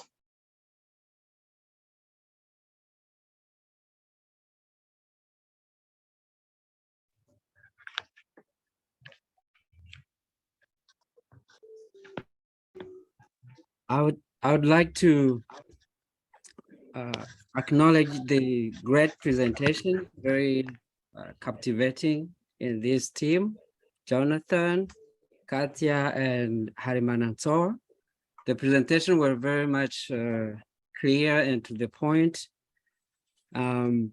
Creating a business center in the Chamber of Commerce is a great innovative idea for the country to promote entrepreneurship and combat climate change. So I commend the idea of Jonathan, Katia for the mentorship, women, migrant from one region to another due to climate change impacts in South for women who move to North, and to address the conservation of ecosystem. It's a great one. It's a great idea, and that has to be developed just to bring in more stakeholders and maybe focus on creating jobs for these women, just ensure sustainability and profitability of those kind of ideas. Otherwise, mentorship without bringing monetary profits to these women who are also migrants could not be fully sustainable if they cannot find a win-win in whatever mentorship program you would endeavor to do with them. But the idea is really outstanding.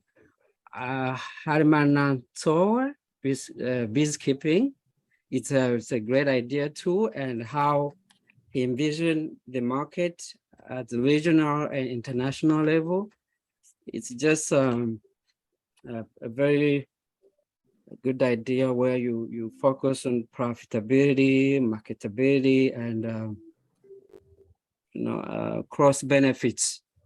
So as I said at the beginning, every idea is really an excellent one, and I encourage you guys to continue honing these ideas for different stakeholders, or you can even develop this idea in a big project where you can mobilize funds with other stakeholders. So thank you very much for your excellent presentations.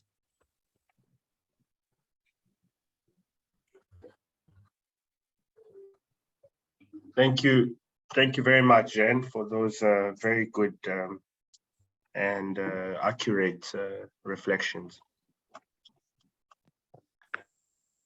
We can hear a little bit more from our other judges, including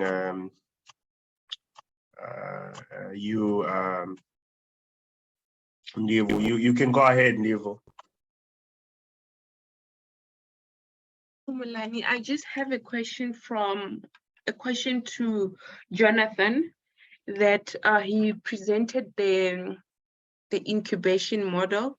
Mostly when we know that most incubation, they are either non-profit organizations.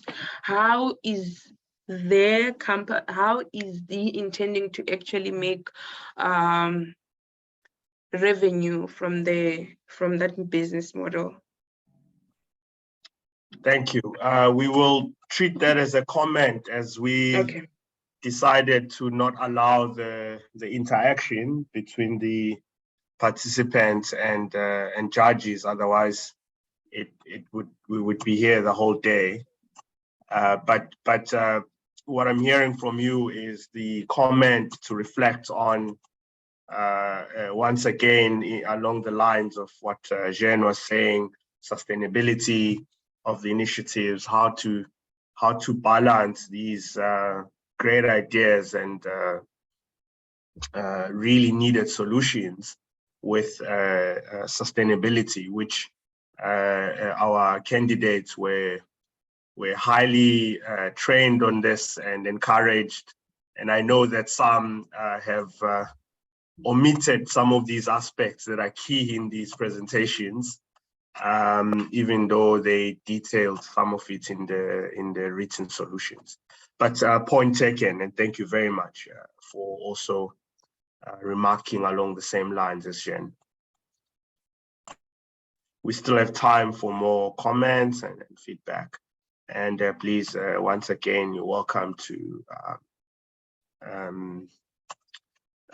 contribute on the chat and encourage, say positive things as well about the participants who are braving themselves this afternoon, which is not an easy task. Over to you, Emmanuel. Thank you very much, Bulani. I think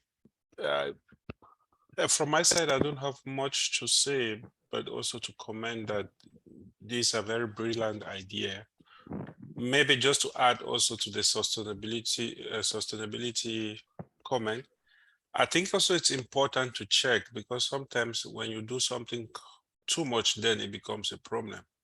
Maybe in their overall concept, they should integrate also something to be able to check and balance their activities to ensure that it's not too much done, even though it's very important, but sometimes when it's just too much, then it becomes also a problem. Maybe just one critical comment to Jonathan, because he mentioned other training that has been taking place in the comments, the chambers of commerce. I think it's a great idea to link the initiative with the chambers of commerce, but I'm also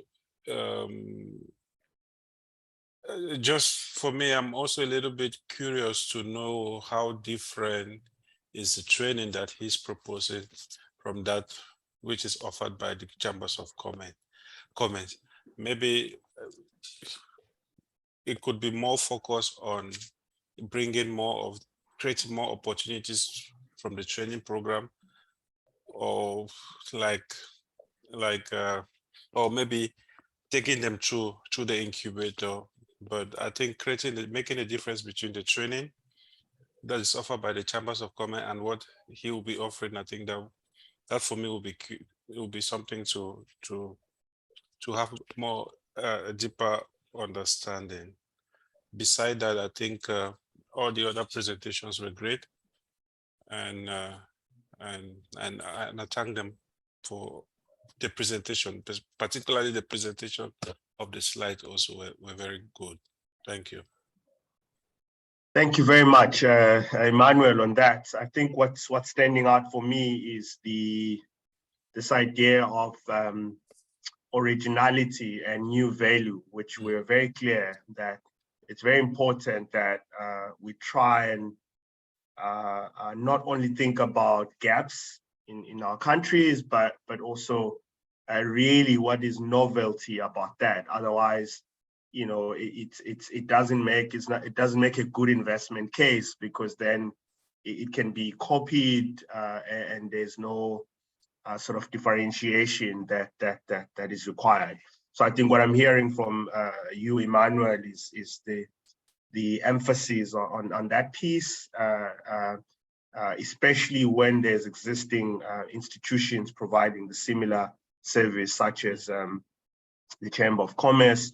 For example, some of the things that I think in line with that you could start thinking about is, you know, maybe some of the inefficiencies that are linked with the government-based institution, and maybe thinking about how you could, you know, digitize some of the solutions. And so those are some of the ideas that I think Emmanuel is trying to remark on that could then make you differentiatable.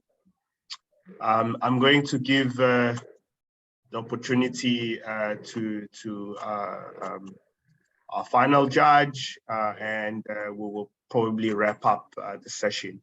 Maybe before I do that, Martin, I just want to pick up on a few great comments on the chats, which I'm really grateful for, particularly from Farah, who is commenting that in the current context of specific case of Madagascar, the country is interested in projects that propose actions that contribute to both biodiversity conservation and the ecosystem in order to make the population more resilient and adapted to the impacts of climate change that are currently being felt strongly.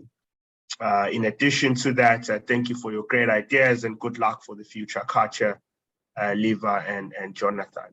Farah, I don't know if you're still in a noisy place. We would welcome you to also verbalize your comment. Otherwise, I just wanted to surface that in the platform.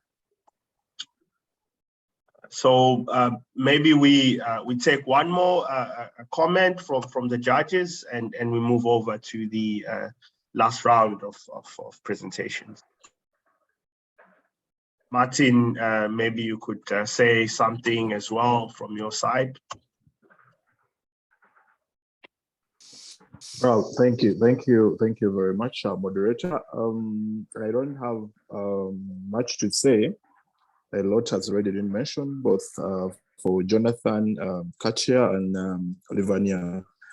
But maybe only one thing that I just maybe wanted to also hint on in regards to the composition of, let's say, the project, the implementers. Most of the candidates, or they're not trying to show us in terms of the gender aspect, the people who are part of these initiatives or the projects that they are proposing all through, is something that I noticed. And maybe also Livania, one of the issues that I just noted was in terms of where you're going to conduct this project, the beekeeping. You know, will it be on, you're going to bring the communities together and you see how you can, you know, do value addition and all that, but this, in terms of harvesting, is it going to be on a private land?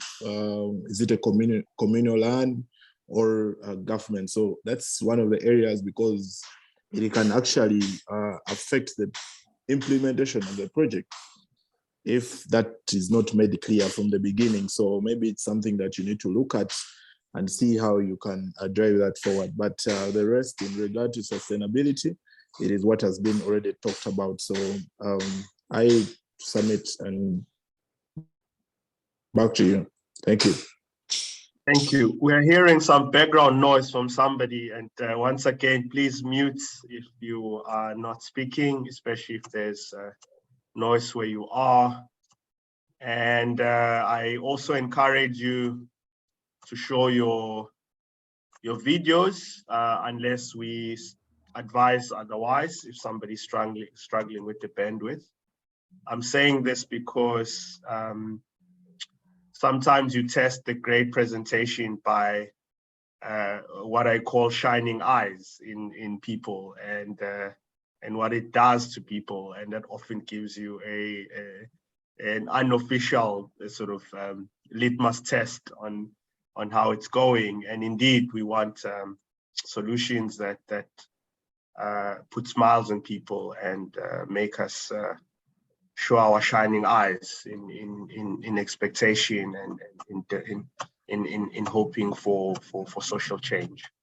So please, it also makes it easy for the participants. All right, I think those are well noted, and the theme there was really, be specific about gender, be clear about your originality and the sustainability of your initiative. One thing that I would like to add as well, maybe as we move to the final round, is this idea of teams. I haven't had anyone here really being categorical about how they really practically want to take this forward in terms of who they're going to be working with. And we know that all the solutions you are tackling, they require a lot of collaboration. So I think it's important to emphasize that, because I know that some of you did do that in the written pieces. I just want to also highlight, maybe as we go to the final batch, that this the way we structured this was that the presentations will be weighted 30%, and the written pieces will be weighted 70%. And the reason for that is exactly what we're experiencing here, where people sometimes omit a lot of information because obviously we have a limited time, and we don't want to miss innovations that have the potential just because people didn't present well. So we will do a weighted average of these two, weighting more the written piece, which gave you a far more opportunity. And in this way, we think that we are being equitable and fair. We will move over now to the what in your schedules would be round four. And you will notice there that we have two participants or candidates pitching, but we will go back and remember to add Gloria, who struggled with connectivity earlier. So I'm really hoping, Gloria, that in the interest of time and integrity and fairness to this process, that you also get your chance to pitch in this fashion, and because it's part of the competition, instead of you recording it at home at the comfort of your home without the pressure that other candidates went through. So I'm hoping that you've worked on that, and if you have, we could potentially even start with you. So I don't know if you can signal that you are now in a better position and are ready to go ahead.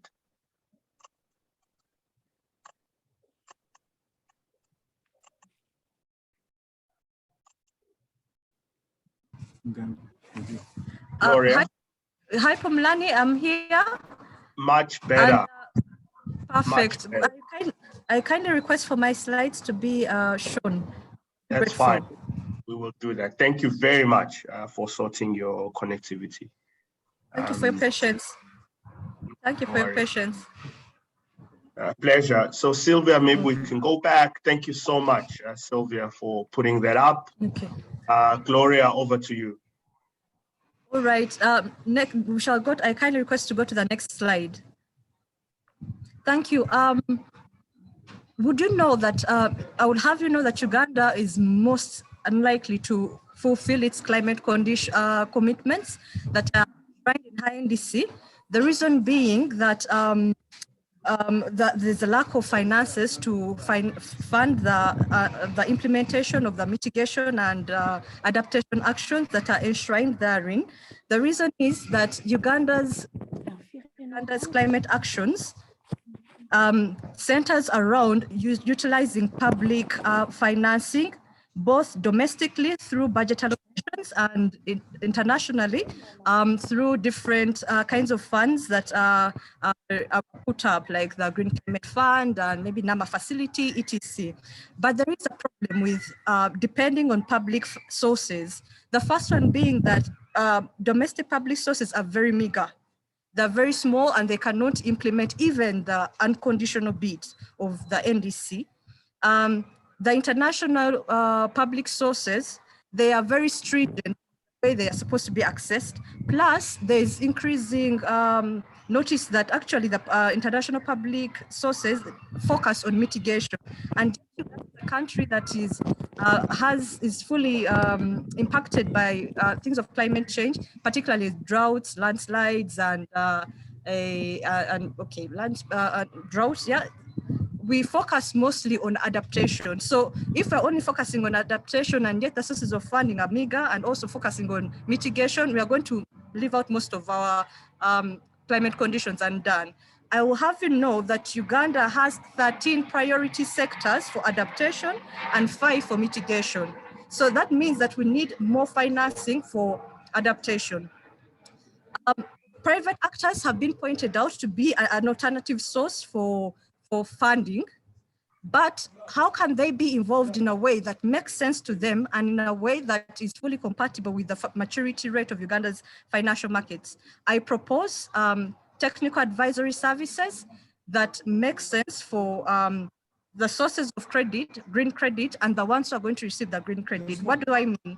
What I propose is based on a concept of using other people's money and then using other people's time. In using other people's money, this credit is going to be coming from private financial institutions, particularly commercial banks. And the advisory service that I'm proposing for the banks have 2 components: knowledge development and market analysis. Knowledge development being that financial institutions know very little on the impacts of climate change on their investments. So these services are supposed to show them the extent of that. And also market analysis, what are the opportunities in these sectors that are priority in Uganda? And on other people's time, to look at companies that already implement, whose operations are already implementing actions that are primarily adaptation. Next slide, please. Next slide, please.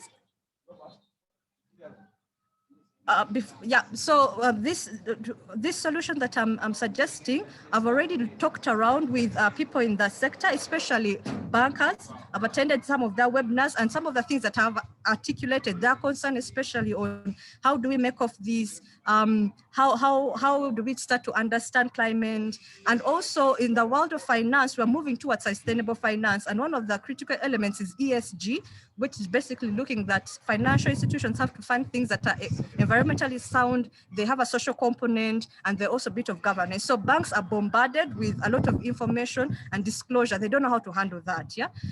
Next slide, please. So the solution I'm trying to propose is to basically do that. So this thing that I'm proposing may be too good, but already there are barriers to what would stop it from happening. The first one being that Uganda as a country does not have a framework for financial, for sustainable finance, and yet that one is needed to guide green financing. Then the other thing is that there are similar programs, yes, by donors, but they're only targeting mitigation. And also, there's also that inertia of funding NDC using credit. Most of it has been doing grants, yeah? So some of the things that we're going to face are that. But again, the mitigation measures for that. On the bit of Uganda not having a sustainable framework, I'm proposing that I'll be lobbying, because my line of work, I'm a consultant, yeah? Lobbying the development of this framework. There's work in progress by the Bank of Uganda, and they're going to seek experts in this, which I'm, part of the solution is to engage them. Then also fine tuning the advisory services, because the existing gaps, the reaching out to only mitigation, and yet I would like to add that component of adaptation. Next slide, please. So what was needed to take this off the ground, especially what I'm seeing, that these 3 different packages that the advisory services I'm proposing, there's a need for developing systems. So I feel that this is what I will need from the incubation facility on how to develop systems for these different categories. Thank you very much, Gloria. Thank you very much. I know this is your last slide, but maybe we could keep it there. And this was very well done, and I'm glad that we could give you a chance, because I think that you did that with a lot of passion and thank you. Expertise. Thank you very much. Thank you. Now we move over. Thank you very much. Now we move over to the what in your programs now will be round 4. So if you go at the bottom second page, and you'll see round 4. And we'll start off there with Irina. Thank you. Irina, over to you. Thank you so much. Thank you so much for this opportunity. Unfortunately, I will not share my video because I'm having network issues. No problem. So right to the gist of the matter, Irina Nabafu from Uganda. Thank you. So building local resilience to natural disaster.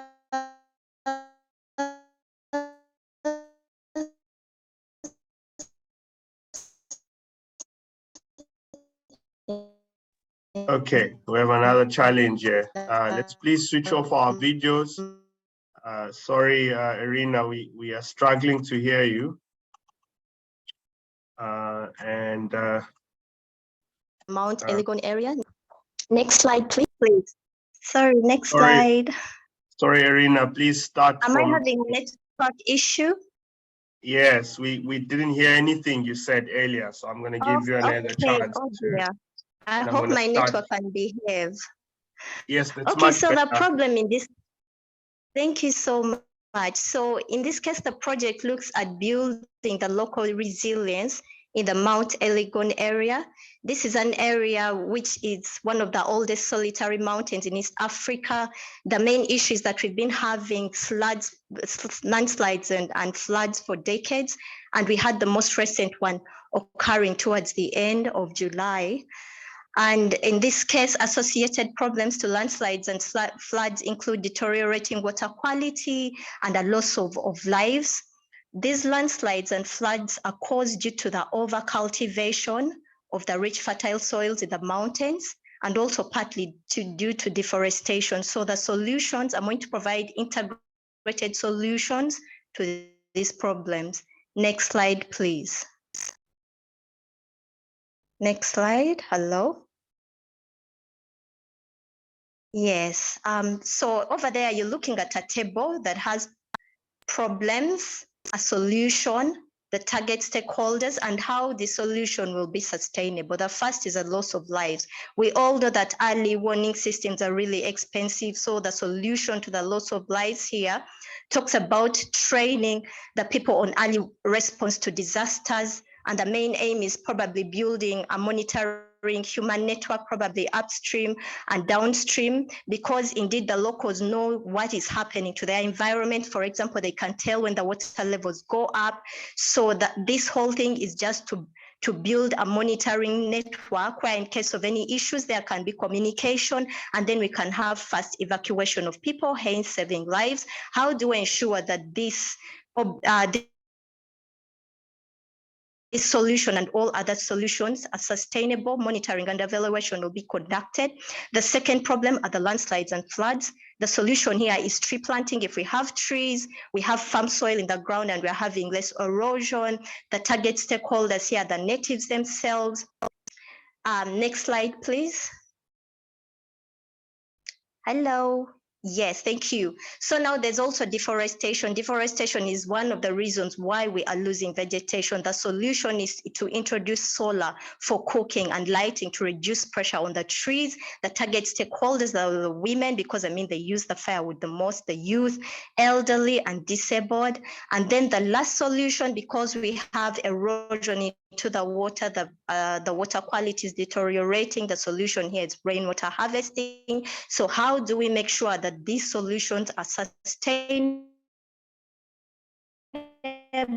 We'll make sure that our senses, this technology as well,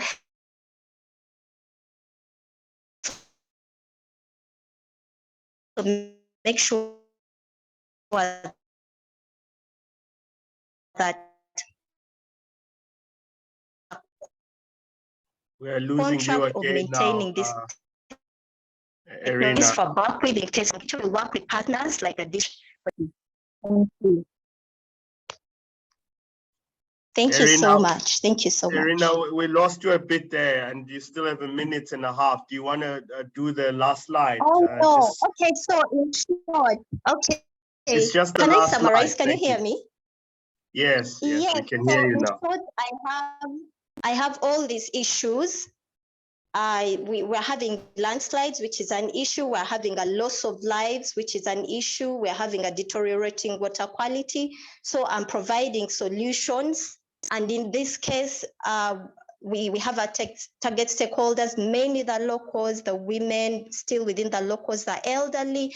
And we plan to make this project sustainable by capacity building, training these communities on how to use these technologies, and also working with our service providers to make sure that those that will provide our technologies can provide at least a guarantee of a year for maintenance. Thank you so much. Brilliant. Let's show some support and appreciation to Irina. So thank you very much. And we will do now our last presentation, and we close with Nkata. As I say, we save the last for the best. Save the best for last, and we're hoping that Nkata from Uganda will close us with a bang. Okay, thank you very much. This proposal is for a pilot project that aims at mainstreaming climate change reduction sector of Uganda. And the overarching objective of this project is to enhance knowledge and public participation, as well as dissemination and awareness of climate change. This project responds to the global call under the UNFCCC, that is Article 6 on climate dissemination, as well as Article 12 of the Paris Agreement, still on climate education and awareness. Still within this project, I'm looking at also addressing and some of the issues that are shown under means of implementation under Uganda's IMDC. Next slide, please. Next slide, please. Thanks to the climate change department that has really done a very good work in responding to the above calls. It has done so through establishing various training programs through which climate change information and dissemination has been done. But it has been noted that dissemination has really been focused on the adults and also the line ministries. And it is noted that normally the adults, their mindset is more on the wealth and the responsibilities that they carry. For example, sometime back when we visited Nakasongola district, we noted that there was a certain farmer who lost over 50 heads of cattle. And then he was advised by an expert to sell part of his cattle so that he can grow pasture and then also establish some water storage facilities that can make him to sustain his farm over the period of drought. Now, this farmer didn't take the idea, and now the district is in the dry season. So the pastures are becoming scarce, also water is becoming scarce. So now this farmer who did take the idea,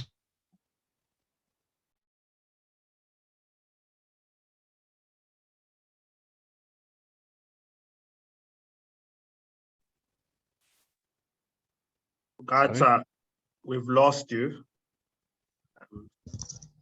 Sorry? Please, yeah, we lost you earlier. Please proceed. Okay, now this farmer who didn't take the idea now is likely to face the same problems that he had last time. So you really see that the adults normally focus their attention on wealth and other responsibilities and then take climate change as a minor issue. Now, when it comes to schools and the students, really, even right now, very many schools have been built in swamps. And when rain comes, normally those schools are full of floods. And then it means students won't have lessons throughout when the flood is over.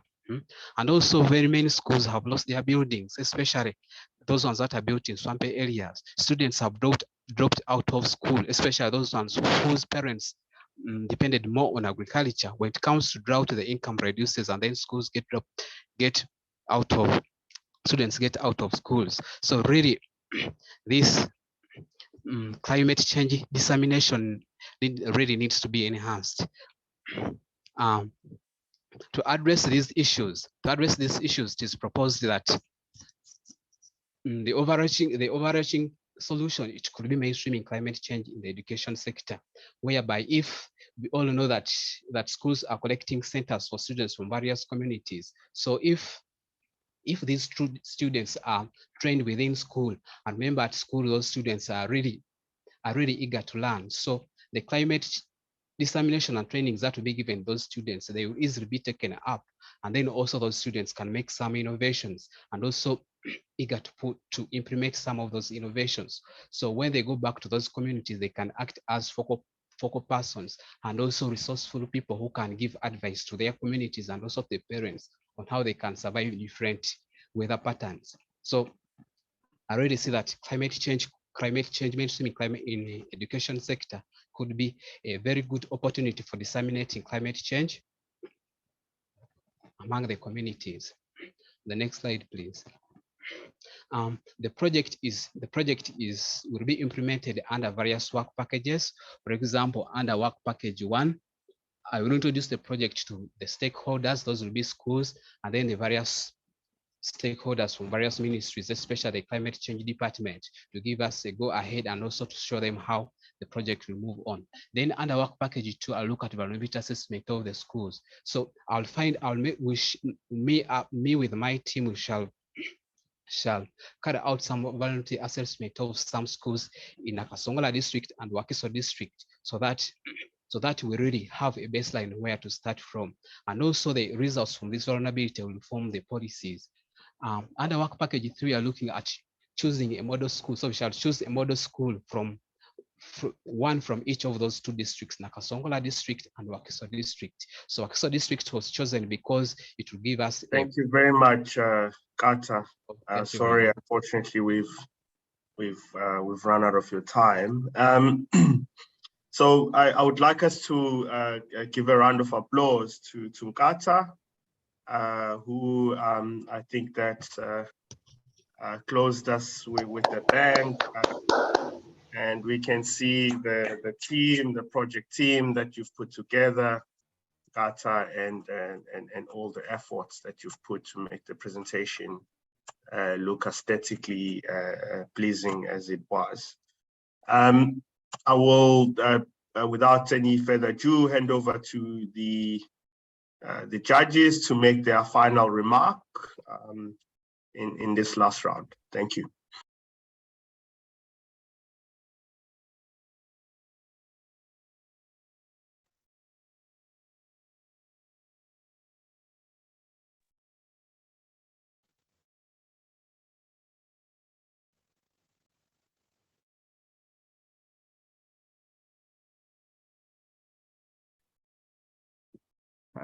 Chairman, thank you for giving me the opportunity to comment on this last round of presentations. It's really a blessing to be here because there are a lot of great ideas. So it's a learning forum here. I want to commend, let me encourage Gloria for her resilience. She has been going through difficult times to be able to present. But at the end, I understand why the devil was fighting her presentation. She has a very bright idea of bringing in commercial banks to bring in capitals and be able to address climate change.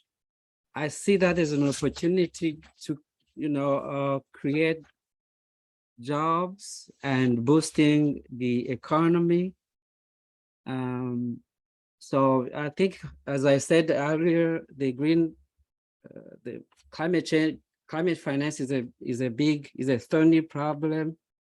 We have good policies, we have planning strategies, but if you don't have money, there's nothing can be achieved. So I commend her idea of bringing in the commercial banks in the process just to be able to address climate change. Irina Nabafu, she's a very resourceful person, as she presented how to preserve the ecosystem in Elgon Mountain and addressing all the aspects of the problems of climate change and its negative impacts in the region. She has bright ideas and a very good analysis of the problem. So as I said, those ideas are really brilliant. I wish she can even run to be the mayor of the district. I will fully support you, and all Ugandans who are here can really put their hands in and help you to. So there are a lot of opportunities in what we are doing. And look, for example, if you take this idea of commercial banks of Gloria from Uganda and couple this idea with Jonathan's idea of creating a climate change center in the Chamber of Commerce, now you find something. So you can, put together an idea from Zambia, another one from Guatemala and Uganda, and create something. So we are all learning valuable information that can help us. Kata John Paul, very well organized presentation, thought out ideas of streamlining education around climate change. I came to understand now that education is key in combating climate change. That's the only way we can just address this problem upstream. Otherwise, if we adopt this firefighters approach where we only come just to address the burning issue, it doesn't address the root cause of the problem. So I understand that climate change should be a mandatory course in our education program at national level so that future generation can benefit what we are trying to do at this moment. So thank you very much, Nkata, Irina, and Gloria for your excellent presentations and ideas.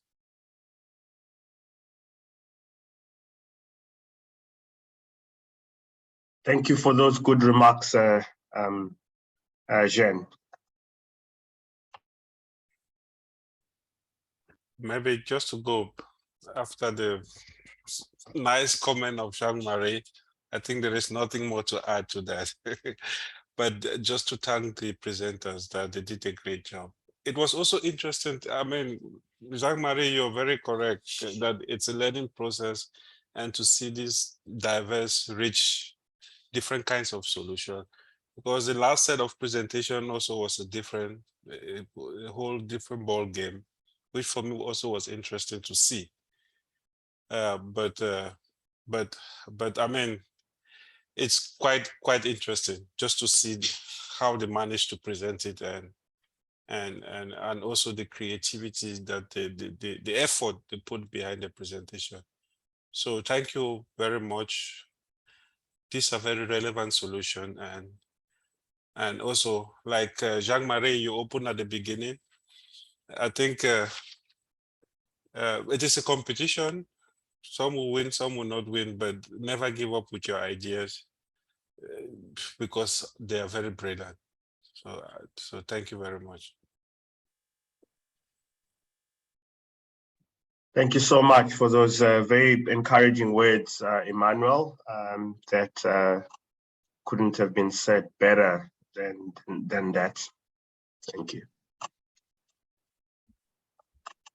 So our judges, your last reactions.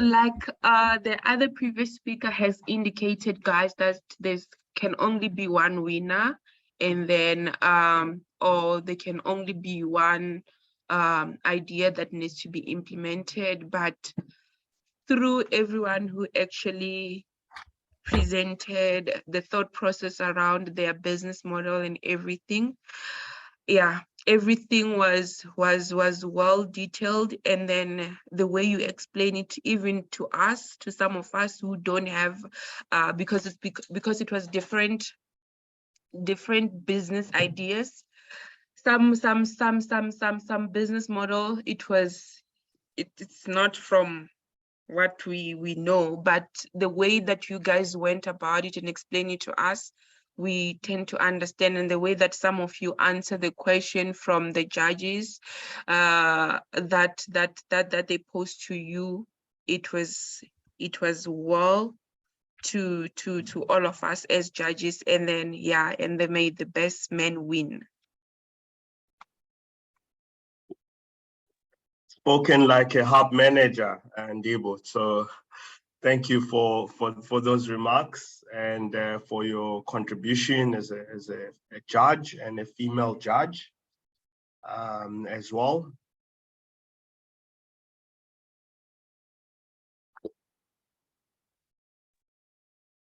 Martin, any parting comments related to this aspect?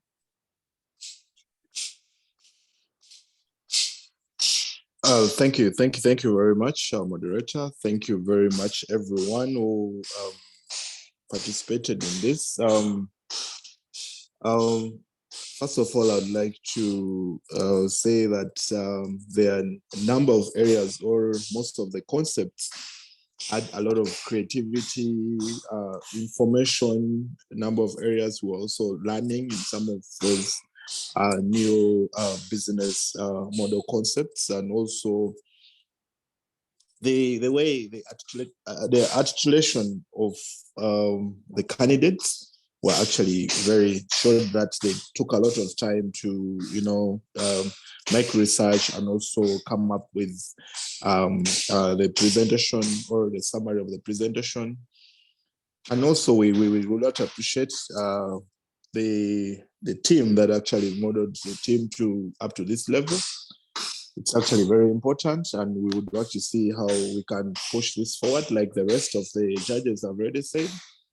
Of course, in a competition, there is always the winners, and some people may not go through, but it's not that you've not performed, but just because maybe others have taken a little bit a step forward, that may not make you go through. But every presentation, every concept, the ideas that are presented were actually very informative and well researched. I thank you.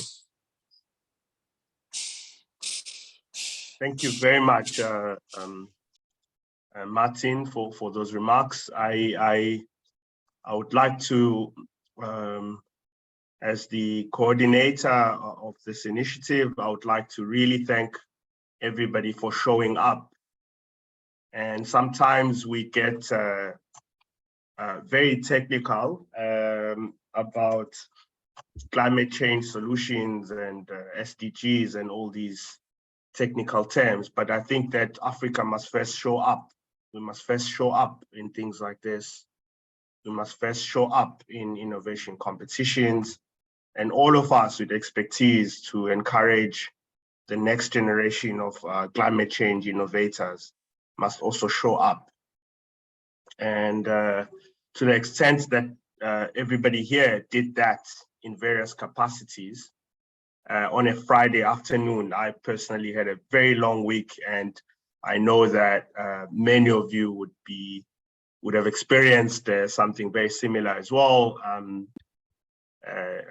with other demands at work and all of that. So I really appreciate your time and your expertise and your passion in contributing to these solutions.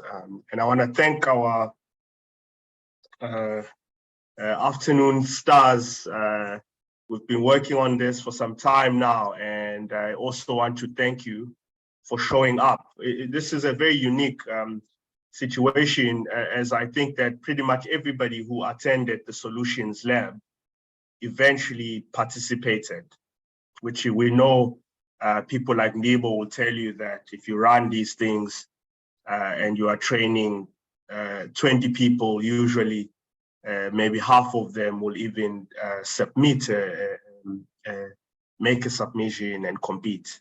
So it was interesting. We had about 20, it was oscillating between 20 to 25 participants in the 3 months of these solutions and the training, at least particularly in the Solution Lab. We had about 20, on average, it would be about 20 people participating. And in the end, we had exactly those people submitting as well as 3 others. And we ended up with 23 submissions and candidates for this particular climate change innovation. So that basically means that at the very least, we did the job to try and inspire the next generation of young leaders to think about solutions in this area. And I think that that's a very good thing. And because I've been doing this for a while in different hubs, and because Ndebo will also tell you the same, you know, your solution is not dependent on whether you're accepted in an incubator or not. We have about 650 innovation hubs in this country, and they are growing. There'll be 1,000 of incubators and accelerators by 2030. So if you don't make it to this one, take your solution, apply somewhere else. Just do what every other entrepreneur and every other leader does. To those that will make it to this Solution Lab, the 12 that will be selected, just to contextualize this for everybody else, we will be taking 2 winners per country.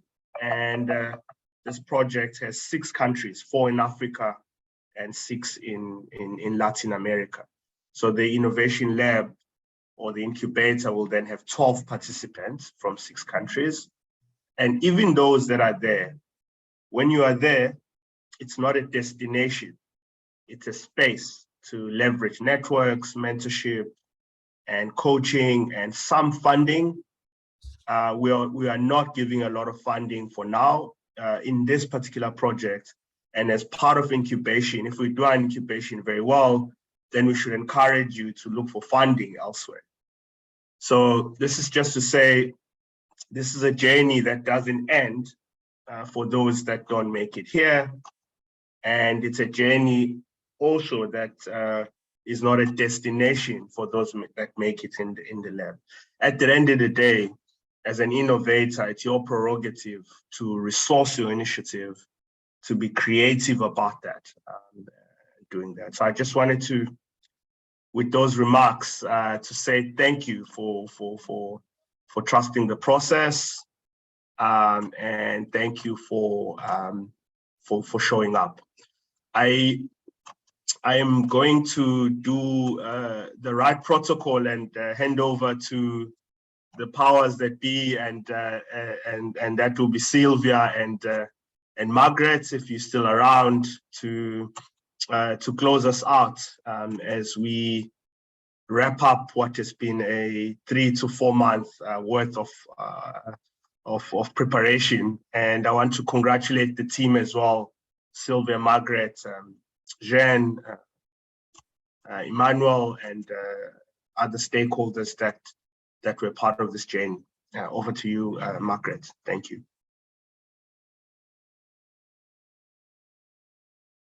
Margaret, sorry, you're on mute. Thank you. Well, it's really exciting that everyone accepted the challenge, not only to the judges who generously gave their time to give feedback to the students, but also the students who have been shaping their solutions over the last couple of months as they pursued this virtual course. Thank you for accepting the challenge and for the delivery, excellent delivery today. The different solutions were very interesting, and we could also feel the energy from the different presentations. And we really look forward to getting to know, after following the evaluations with the judges, who's going to emerge as the winner and proceeding into the incubation hub. But then again, what's really exciting about the different solutions that you presented is that they do not only stop today, but given that there's a lot of interest in supporting climate action, it would be great if, for example, there could be potential areas of collaboration or even pitching your ideas further to other platforms. And please keep in touch with some of the judges, especially those working in the tech and incubation space, and also the coordinator, Pumlani, who has lots of insight on the different pitching spaces and funding spaces for innovations in the continent. So with that, I'd like to say thank you very much to everyone. Also, thank you to our guests today, and also to our partners in Latin America, and also the donors of the Impulse South project, to our government and academic representatives, and most of all, the teamwork that was involved here with the UNU team, and also with the different, and also there's another group parallel session that's going on where we have actors there who've been working very closely with us on this. And it would have not been possible without the commitment and the partnership that we all have here today. So thank you very much. And with that, I'd like to say, looking forward to keeping in touch over the next couple of days. So it's not yet over. We're going to be communicating the winners in a couple of weeks. Sorry, Margaret, Oreto is requesting all of us to open our camera so that we can take a final group picture as we close. Okay, excellent idea. So Oreto is the one managing all the communications with the different partners. And of course, it's really good that if you all get traction for the great work that you're doing. So if you could all put your cameras on. Yes, I can see everyone's face coming up. Super.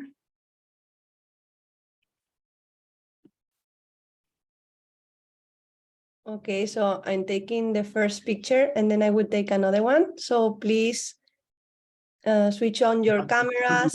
Martin, your camera is still off. If you can, and smile. 1, 2, 3. All right, just a second, and I will take a second one for the second group because we cannot make all of us in the first picture.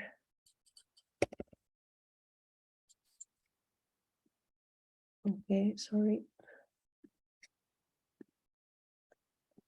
Okay. So please switch on your cameras again and smile, and 1, 2, 3. Thank you. That's all. Thank you so much, everyone. Enjoy the rest of the day and have a nice weekend. Thank you. Thank you, and likewise. Thank you. Goodbye. Thank you. Bye. Bye-bye. Bye, everybody. Great weekend. Bye, everybody.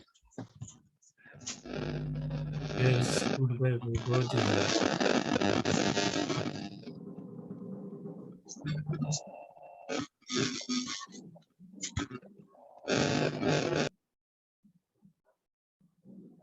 Okay, I think we can stop the recording, and also if, I don't know, Pumlani, if you'd like to have a word for a few minutes before we